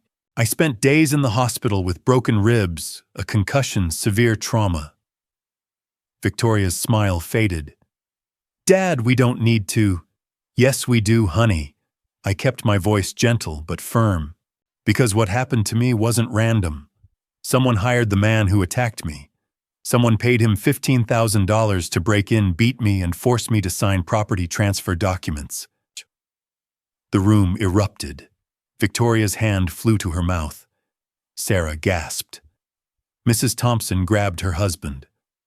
Only a few stayed calm, Judge Brooks, Richard, Detective Cooper in the corner. That's insane, Kenneth said, voice rising. Franklin, you're confused. The police said it was a robbery. His name is Marcus Reed. I pulled out the manila folder, started handing out copies. 39 years old. Released from prison 8 months ago. Convictions for fraud, identity theft, assault, extortion. I handed a copy to Victoria. Watched her stare at Marcus's mugshot. This is the man who attacked me, who threatened to hurt Emily if I told anyone, who forced me to sign over my house to his shell company, Reed Properties, LLC. Dad, I don't understand. Victoria's voice was small. Why are you telling us this now? Because I was terrified. Because he threatened my granddaughter. Because I needed time to gather proof. I pulled out more papers. But I have that proof now. Phone records showing repeated calls between Marcus Reed and someone in this room. Bank records showing a $15,000 payment. Text messages discussing our deal and the old man and the papers. Kenneth was backing toward the door. This is crazy. You're having a breakdown. The attack traumatized you. I have recordings, Kenneth. I said his name deliberately. Audio and video. You on camera in this house admitting what you did. That's impossible. You're bluffing. Am I? I pulled out my phone, connected it to the TV. Everyone, please, watch this. I pressed play. Kenneth's face filled the screen on our couch phone to his ear. Timestamp. October 7th, 11:47 p.m. Kenneth's voice through the speakers, desperate. Marcus, it's me again. Franklin's talking about signing the house over. If he does that, your fake claim won't matter. We had a deal. I paid you $15,000 to scare him into signing. You took those papers for yourself, and now you're extorting me. Victoria made a sound like she'd been punched. I paused the video. The room was dead silent except for Victoria's ragged breathing. There's more. Hours of recordings. Kenneth calling Marcus, discussing the attack, trying to renegotiate his deal with the man he hired to assault his own father-in-law. Victoria. Kenneth turned to her, hands raised. I can explain. It wasn't supposed to. You hired someone to hurt my father. Her voice barely a whisper. No. I mean, yes, but not like that. I just needed him to sign some papers. Marcus was supposed to scare him a little. Just enough to what? Victoria's voice got louder. Beat him unconscious, break his ribs, send him to the hospital. It wasn't supposed to be violent. Marcus went too far. Oh my God. Victoria swayed. Sarah grabbed her arm. Oh my God, Kenneth. What did you do? I pressed play again. Different clip. October 10th. Please, I'll find the money. Just don't hurt my family. No, he doesn't know about our arrangement. He thinks it was a random robbery. If he knew I hired Marcus to rough him up, he'd kill me himself. I paused it, looked at Kenneth. Rough you up? That's how you described it. Like having someone break into my home, beat me until I couldn't stand, threaten my granddaughter. Like that was just roughing up an old man who wouldn't get out of your way. Kenneth's back was against the door, eyes darting around, finding no allies. Everyone stared with horror, disgust, betrayal. You don't understand. I was desperate. We had nothing. And Franklin was sitting on $500,000 in equity, refusing to help. I gave you a home. My voice rose. I let you live here rent-free. I lent you money. You never paid back. You judged me. Every day I saw it. The disappointment.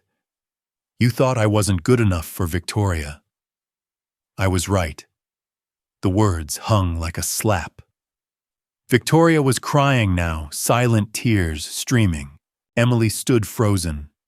I forced myself back under control. But this isn't about my opinion. This is about what you did. You hired a criminal to assault me, to steal my home, and when he turned on, you started extorting you. You didn't come clean. Didn't confess to Victoria. I pulled out the final piece. The property claim. The forged signature.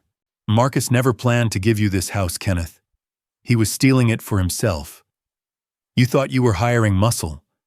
Instead, you hired a con artist who saw a bigger score. Kenneth slid down the door until he was sitting on the floor. I'm sorry. I never meant. I just needed money. I thought, if I could get the house, we'd be set. By destroying my father, Victoria's voice was ice. By threatening my daughter, by lying to me every day. She turned to me, eyes red. And Dad, was Emily ever in real danger? Marcus threatened her. During the attack, said if I told anyone she'd have an accident. That's why I stayed quiet. Victoria's legs gave out. She sank into a chair. Victoria, please. Kenneth crawled forward. I love you. I love Emily. Everything I did was for us. Don't. She held up a hand. Don't you dare say you did this for us. She looked at him, really looked at him. Tell me he's wrong, she whispered. Tell me my father is lying. Please, Kenneth, please tell me this isn't true. Kenneth opened his mouth, closed it, opened it again, but no words came. Because we both knew there was nothing left to say. If you're still watching, comment 1 below. Warning: what comes next reveals Kenneth's plan to abandon his family entirely. It's the hardest truth Victoria faced.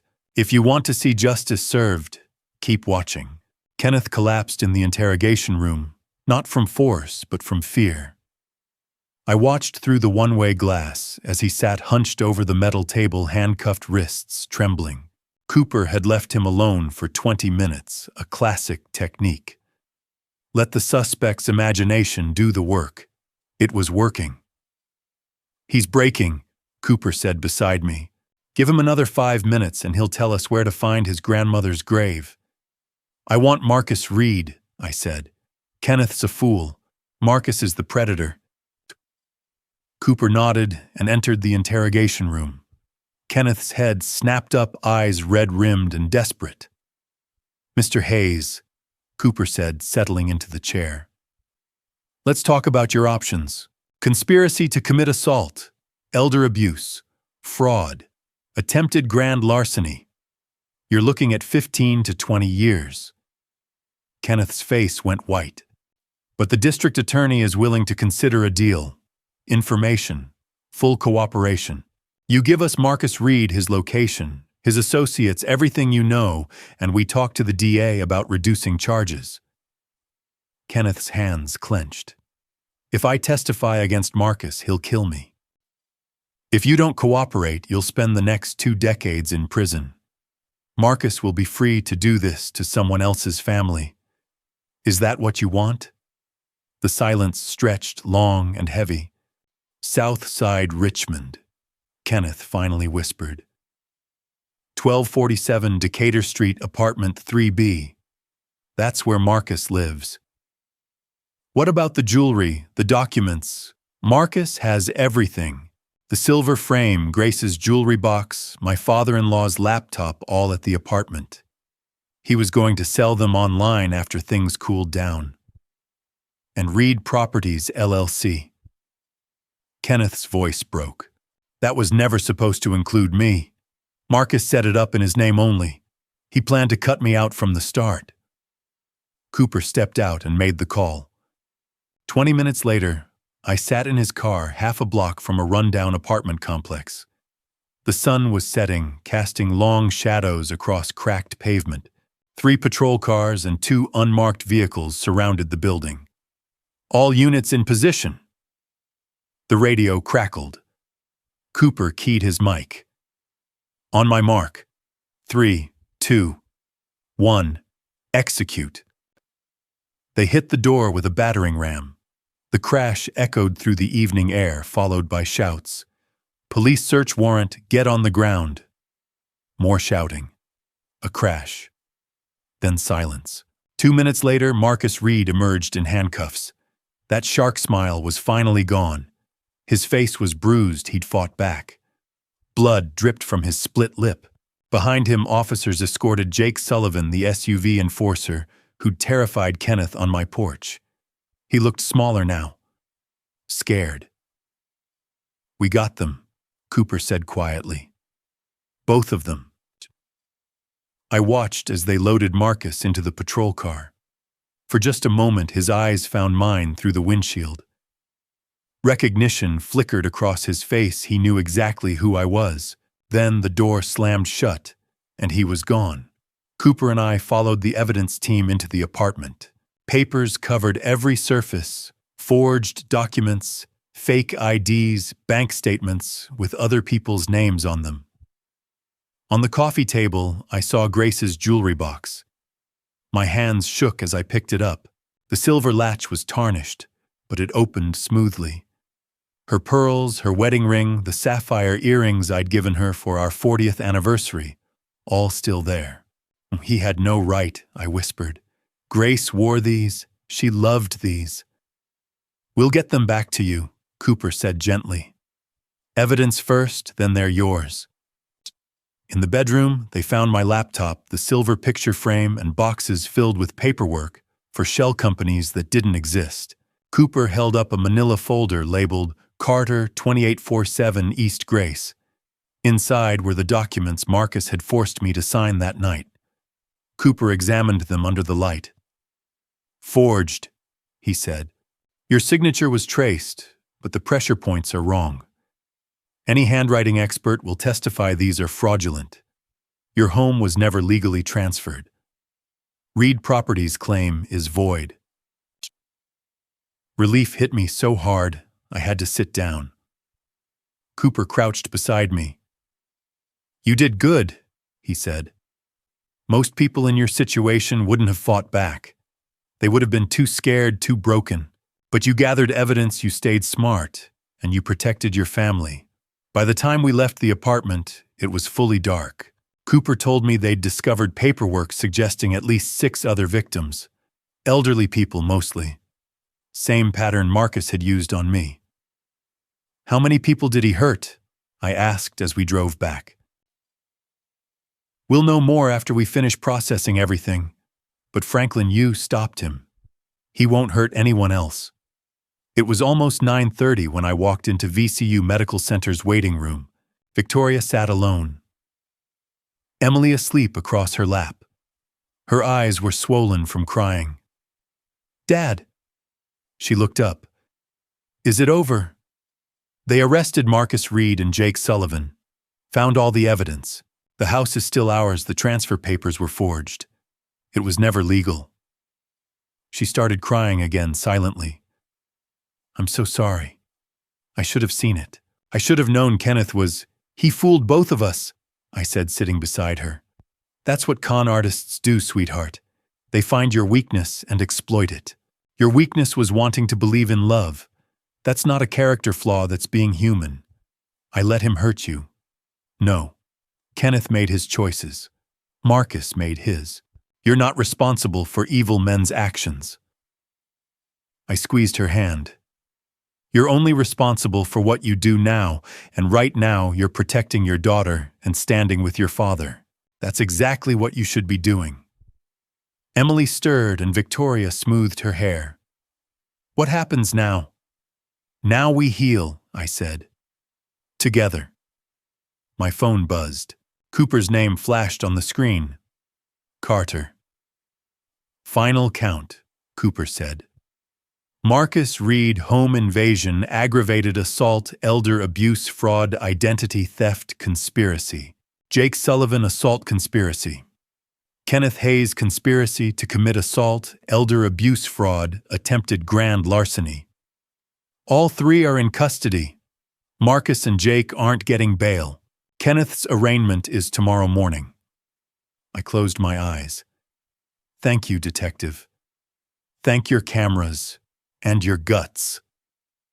After I hung up, Victoria looked at me with red-rimmed eyes. It's really over. The criminal part, I said. The healing part starts now. She leaned her head on my shoulder, careful not to wake Emily. We sat like that for a long time in the fluorescent hospital light, survivors of a war neither of us had wanted to fight. But we'd won. Together. The courtroom was colder than any winter morning, but justice burned warm. I sat in the front row between Victoria and Richard, watching as they led Marcus Reed through the side door. He wore an orange jumpsuit now, and the shark smile was long gone. "All rise," the bailiff called. The Honorable Judge Samuel Brooks presiding. Sam took his seat, looking different in his robes, more imposing than the chess-playing friend who'd advised me to fight smart. Today, he wasn't my friend. He was the law. "We're here for the sentencing of Marcus Andrew Reed," Sam said, "who has been found guilty on multiple counts. Home invasion, aggravated assault, elder abuse, fraud, identity theft, and conspiracy to commit grand larceny." He looked at Marcus. "Do you have anything to say?" Marcus stood. "Your Honor, I made mistakes, but I'm not the monster they're painting me to be." "Sit down, Mr. Reed," Sam said coldly. "The victim impact statement will be heard first." "Mr. Carter." My hands shook as I walked to the podium. "So, Your Honor, on September 15th, Marcus Reed broke into my home and beat me so severely I spent 4 days in the hospital. But the physical wounds healed. What he did to my family, that damage runs deeper." I looked at Victoria. "Mr. Reed threatened my 10-year-old granddaughter to keep me silent. He manipulated my son-in-law into a conspiracy that destroyed my daughter's marriage. He stole irreplaceable items that belonged to my late wife." Marcus stared at the table. "But worse than any of that, Your Honor, Marcus Reed is a predator." Detective Cooper's investigation revealed at least 6 other elderly victims. How many more would there have been if he hadn't been stopped? I paused. "I'm a veteran. I served this country for 22 years. I survived combat. I survived losing my wife to cancer, and I survived Marcus Reed. But I shouldn't have had to. No elderly person should have to fight a war in their own home." Sam nodded slowly. "Thank you, Mr. Carter." He turned to Marcus. "Mr. Reed, in my 30 years on the bench, I've seen many criminals. You are a calculated predator who specifically targets the most vulnerable members of our society. Your actions demonstrate a complete absence of remorse." He picked up his gavel. "On home invasion with violence, I sentence you to 10 years. On aggravated assault, 8 years consecutive. On elder abuse, fraud, identity theft, and conspiracy, an additional 5 years. Total sentence 18 years in state prison with no possibility of parole for 12 years. The gavel came down like thunder. Victoria squeezed my hand as they led Marcus away. 2 weeks later, Kenneth Hayes stood before a different judge. He looked smaller, somehow diminished. Victoria refused to attend, but I went. I needed to see it through. When it was my turn to speak, I kept it brief. Your Honor, Kenneth Hayes hired a violent criminal to attack me in my own home, to steal my house and abandon his family. He showed no remorse until caught. I ask that you include a permanent restraining order. My granddaughter should never have to fear seeing him again. The judge nodded. Mr. Hayes, you will serve 7 years in state prison. Upon release, you are permanently barred from contacting Franklin Carter Victoria Hayes or Emily Hayes. You will also pay $50,000 in restitution. Kenneth's voice was barely a whisper. Yes, Your Honor. Jake Sullivan's sentencing came in late February. He received 4 years, the lightest sentence, because he'd been manipulated by his older cousin, Marcus. I didn't speak at Jake's hearing. He was a follower, not a leader. After the final gavel fell, Richard and I walked out into cold February sunshine. The courthouse steps were crowded with reporters. Mr. Carter. A young reporter pushed forward. How does it feel to know all 3 men are behind bars? I paused. It feels like justice, not revenge justice. Elder abuse is an epidemic in this country, and too often it goes unreported because victims are afraid or ashamed. I'm neither. I fought back, and I won. What's your message to other elderly Americans? Document everything. Trust your instincts. Reach out to law enforcement. And remember, being old doesn't mean being helpless. We have rights, we have value, and we deserve to feel safe in our own homes. Richard drove me home afterward. As we pulled up to the house, I saw Victoria's car in the driveway. She and Emily had moved back in 3 weeks ago. You did good, brother, Richard said. Grace would be proud. Inside, Victoria was making dinner while Emily did homework at the kitchen table. She looked up as I entered. How did it go, Grandpa? It's over, I said. All 3 of them are going to prison. Emily nodded seriously. Good. Bad guys should go to jail. Yes, they should. I kissed the top of her head. And good people should get to be safe. That night I sat on the porch with a cup of coffee. The street was quiet, peaceful. No black SUVs. No threatening phone calls, no fear, just home. Spring didn't just bring flowers, it brought second chances. March came gentle and warm, melting away the last remnants of a brutal winter. I sat in Dr. Webb's office for my weekly session, the same chair I'd been sitting in since November. How are you sleeping? He asked. Better, I said honestly. Still wake up sometimes, but not every night anymore. That's progress, Franklin. Trauma doesn't heal on a schedule. The work, that's what he called it. The talking, the processing, the learning to feel safe again. Some days felt impossible. Other days I could see how far I'd come.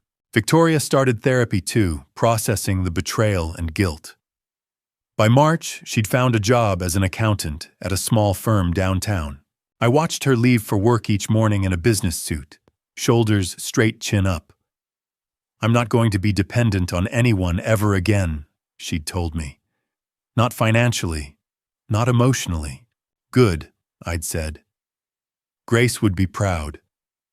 Emily had started therapy in January with a specialist in children's trauma. The first few sessions she hadn't wanted to talk. But slowly, week by week, she began opening up about the fear, the confusion, the guilt. It's not your fault, I told her one afternoon on the porch. None of this was ever your fault, but I should have known. You were 10 years old, sweetheart. The only people responsible are the adults who made evil choices. She leaned against my shoulder, and we sat like that for a long time. In April, I started teaching Emily woodworking. We converted Kenneth's old bedroom into a workshop, fresh paint, new shelves, a workbench by the window. I showed her how to sand wood smooth, how to measure twice and cut once. Your grandmother loved making things with her hands, I told her, as she carved her name into a piece of oak. She said creating something beautiful was how you fight back against ugliness in the world. Do you miss her? Emily asked. Every day. But I see her in you the way you focus when you're working. You have her spirit, kiddo. Emily smiled, and it reached her eyes for the first time in months. Richard came to visit every month, flying in from Delaware for long weekends. We'd sit on the porch with coffee talking about everything and nothing. The gap between us, the one that had grown during Grace's illness, had finally closed. "You did good, Franklin," he said one Sunday in May. "Most people would have crumbled. I had help, couldn't have done it without you. That's what brothers are for." Judge Brooks and I maintained our weekly chess games, though now at my house instead of the senior center. "Check, Moxie," he said one warm June evening. I studied the board. "You're getting predictable in your old age, Sam." "I'm 75. I'm allowed to be predictable." I moved my knight. "Checkmate." He laughed. "Grace would have loved seeing you like this, strong again." In July, Victoria started going to a support group for survivors of domestic abuse. At first, I wasn't sure Kenneth had never hit her, but Dr. Webb had explained that abuse takes many forms: financial control, manipulation, isolation. "It helps to talk to people who understand," Victoria told me after her first meeting. "People who know what it's like to realize the person you loved was a lie." By August, she was smiling again. Real smiles. She'd started meeting friends for coffee, going to movies, rebuilding the social life Kenneth had destroyed. One Saturday afternoon, she came home and pulled me aside. "Dad, there's someone I've been seeing. Nothing serious yet, but I wanted you to know. His name is David. He's a teacher at Emily's school." "Run a background check yet?" I asked, only half joking. She laughed. "Actually, yes. Detective Cooper helped me. David's clean, no record, no debts, no ex-wives. Just a good guy who teaches history and coaches soccer." "Bring him by for dinner," I said. "Let me meet him." "Are you going to interrogate him?" "Absolutely." She hugged me. "I love you, Dad." The house itself was healing too. In May, we'd installed a real security system, cameras, motion sensors, monitored by a professional company. In June, we repainted the whole interior, covering the walls where Kenneth's presence had lingered. Victoria chose the colors soft blues and warm grays, peaceful and clean. Emily's art studio became her sanctuary. She spent hours there, painting and drawing, working through her feelings with brushes and colors instead of words. One evening, in late August, Emily called me into her studio. "Grandpa, I finished something. Want to see?" On her easel sat a painting, our family around the kitchen table. Victoria and me, Emily, between us, all of us smiling. And in the background, barely visible but unmistakably there, Grace watching over us. "This is our family," Emily said softly. "You, Mom, me, and Grandma Grace looking down from heaven." My throat tightened. "It's beautiful, sweetheart." "We're going to be okay, right?" she asked. "All of us." I pulled her close. "Yeah, kiddo, we're going to be okay." And standing there in that converted bedroom, looking at my granddaughter's painting of our broken but healing family, I believed it. Spring hadn't just brought flowers. It had brought us back to life. My story had become bigger than me. It had become hope for others. September brought a phone call from a local news reporter wanting a follow-up story. 6 months after the trial, she wanted to know how we were doing. "I'm not interested in being on TV," I told her. "Mr. Carter, your story matters. There are thousands of elderly people in Virginia facing similar situations. They need to know they're not alone. They need to know they can fight back." I thought about that for a long time. Grace's voice whispered in my memory. "If you have a chance to help someone, you take it." So I called her back. "One condition: this isn't about me. It's about the problem." The segment aired in October. Within a week, I'd received 47 emails and 13 phone calls from people telling me their stories. A woman whose son had stolen her Social Security checks. A man whose daughter-in-law had forged his signature. A widow whose caregiver had emptied her bank account. Each story broke my heart. and each one made me angrier. I want to do something, I told Victoria. These people need help. Judge Brooks connected me with the Richmond Area Agency on Aging. By November, I was speaking at community centers and senior facilities across the city. I'd tell my story, the warning signs, the evidence I'd gathered, the justice we'd won. Document everything, I'd tell them. Phone calls, text messages, unusual bank activity. Trust your instincts. If something feels wrong, it probably is. And most importantly, reach out. Tell someone. The shame isn't in being a victim. The shame is in staying silent while predators keep hunting. After each talk, people would line up. Some wanted advice. Some just needed someone to listen. And some, like Florence Davis, my neighbor 3 doors down, were ready to take action. My grandson has been taking money from my account, she told me after a church presentation in December. I didn't want to believe it, but after hearing you speak, I know I need to report it. I helped her call Detective Cooper. Within 2 weeks, her grandson was under investigation. Florence got her money back and a restraining order, and she started coming to my talks, sharing her own story. In January, the Richmond City Council invited me to speak about elder protection ordinances. Right now, I told them, Virginia law treats elder abuse as a civil matter until it becomes violent. But financial abuse is violence.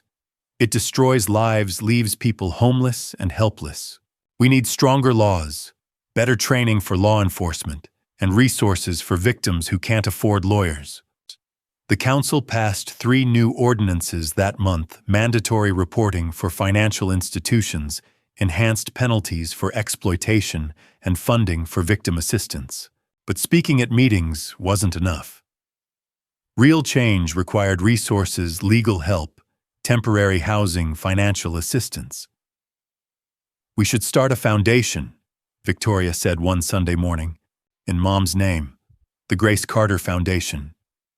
I looked at my daughter. You serious? Completely. I'll manage it. I have the accounting background. Emily can volunteer. Judge Brooks already said he'd provide pro bono legal consultations.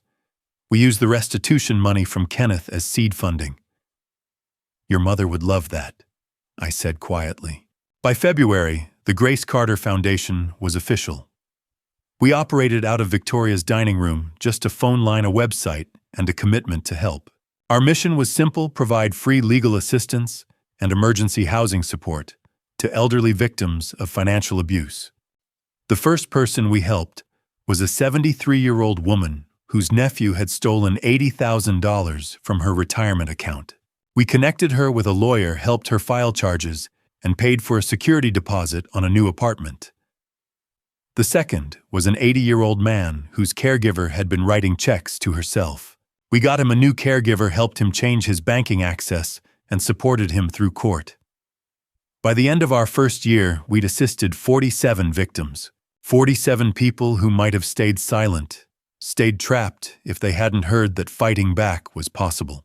Detective Cooper became our law enforcement liaison, training other officers on recognizing financial abuse.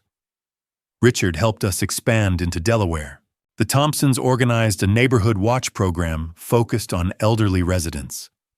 My story had created ripples that became waves.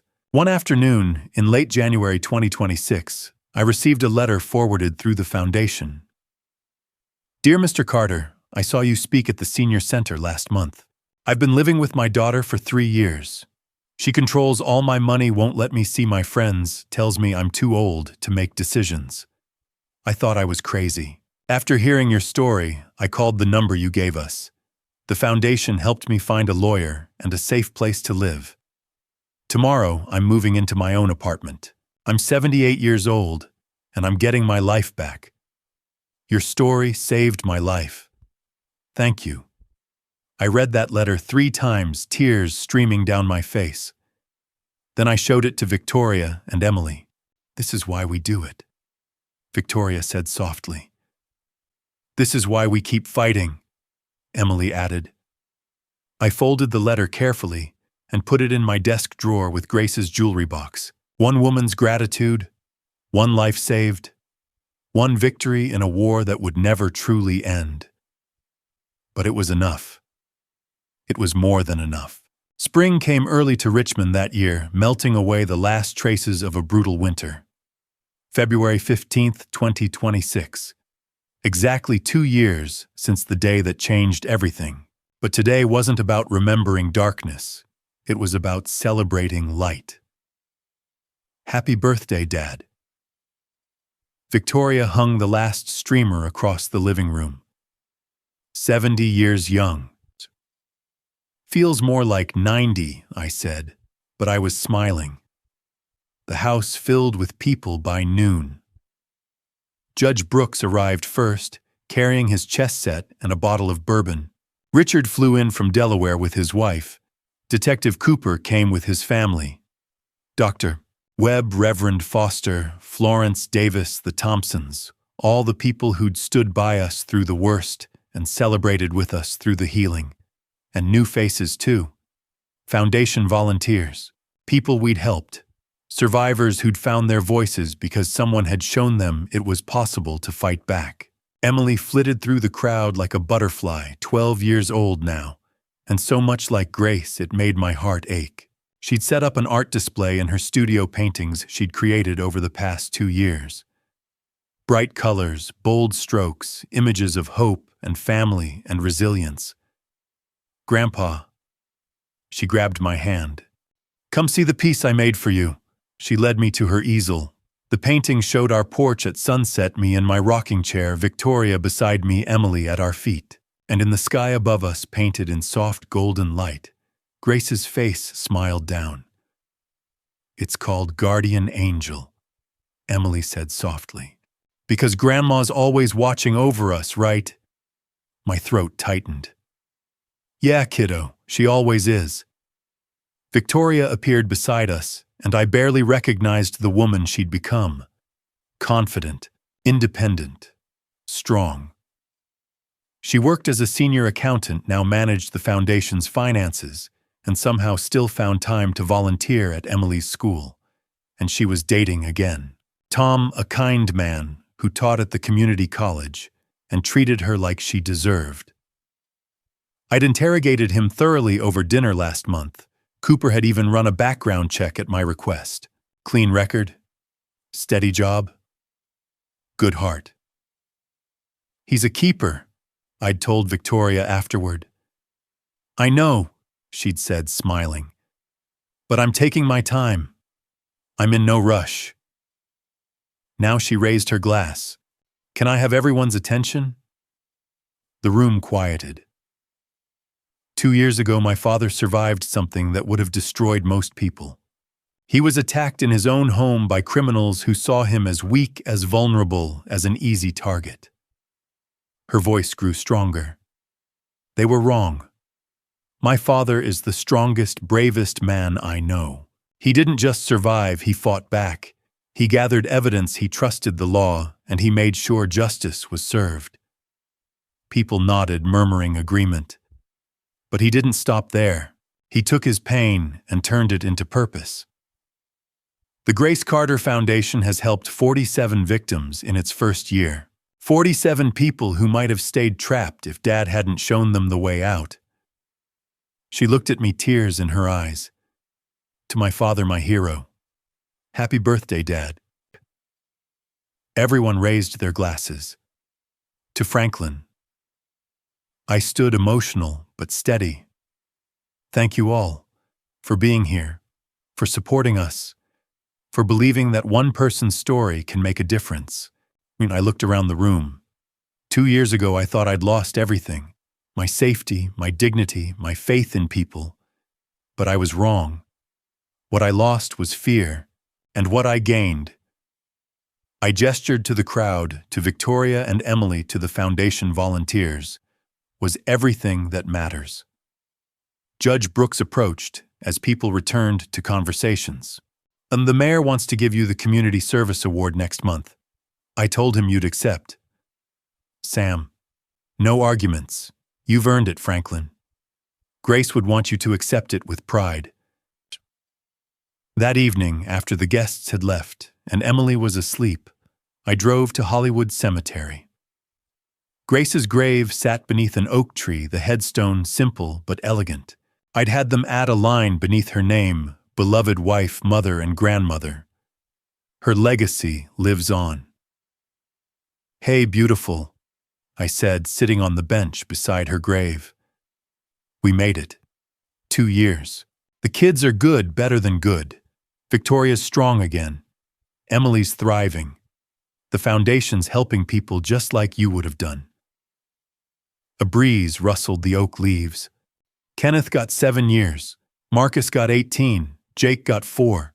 They're all where they belong. I paused. "I wish you were here to see it. The good we're doing, the lives we're changing. But I think you know. I think you've been watching all along." I sat there until sunset painted the sky in shades of pink and gold, talking to my wife, feeling her presence in the quiet evening air. When I got home, Victoria was waiting on the porch with 2 cups of coffee. "You okay?" she asked. "Yeah, just needed to talk to Mom." She nodded, understanding. "She'd be so proud of you, of all of us." "I know." We sat in comfortable silence, watching the neighborhood settle into night. Safe, peaceful, home. My phone buzzed. A text from the Foundation's hotline, another person reaching out for help. Another life we might be able to save. "You going to answer it?" Victoria asked. "Tomorrow," I said. "On tonight, I just want to sit here with my daughter and be grateful." "For what?" "For everything." I looked at her. For surviving. For fighting back. For building something good from something terrible. For family. For second chances. I smiled. For being 70 years old and still having so much left to do. Victoria leaned her head on my shoulder. "Happy birthday, Dad." "Thank you, sweetheart." 2 years ago, I'd been beaten, broken, and afraid. Today, I was strong, purposeful, and free. Marcus Reed and Kenneth Hayes had tried to destroy me. Instead, they'd forged me into something harder, something better. Grace's legacy lived on through the Foundation. Emily's art brought joy. Victoria's strength inspired others. And my story, our story, gave hope to people who needed it most. I didn't need to wish for anything more. I already had everything that mattered. If you or someone you know is experiencing elder abuse, please reach out. Document everything. Trust your instincts. Call local authorities or elder abuse hotlines. You are not alone, and it is never too late to fight back. Remember, being old doesn't mean being helpless. You have rights, you have value, and you deserve to feel safe. Your story matters. Your voice matters. Don't stay silent. Looking back on this family story, I see how close I came to losing everything. Not just my house or my money, but my daughter, my granddaughter, and my will to keep living. Family betrayal cuts deeper than any stranger's knife, because you never see it coming from the people you love. Don't be like me. Don't ignore the red flags, because you're afraid of hurting feelings. Don't stay silent, because you're ashamed. Don't convince yourself that family would never betray you, because sometimes they do. Here's what I learned. First, trust must be earned, not freely given even to family members. Blood doesn't guarantee loyalty. Second, your safety matters more than keeping the peace. And third, when God gives you the strength to fight back, you fight with everything you have. You document everything. You gather evidence.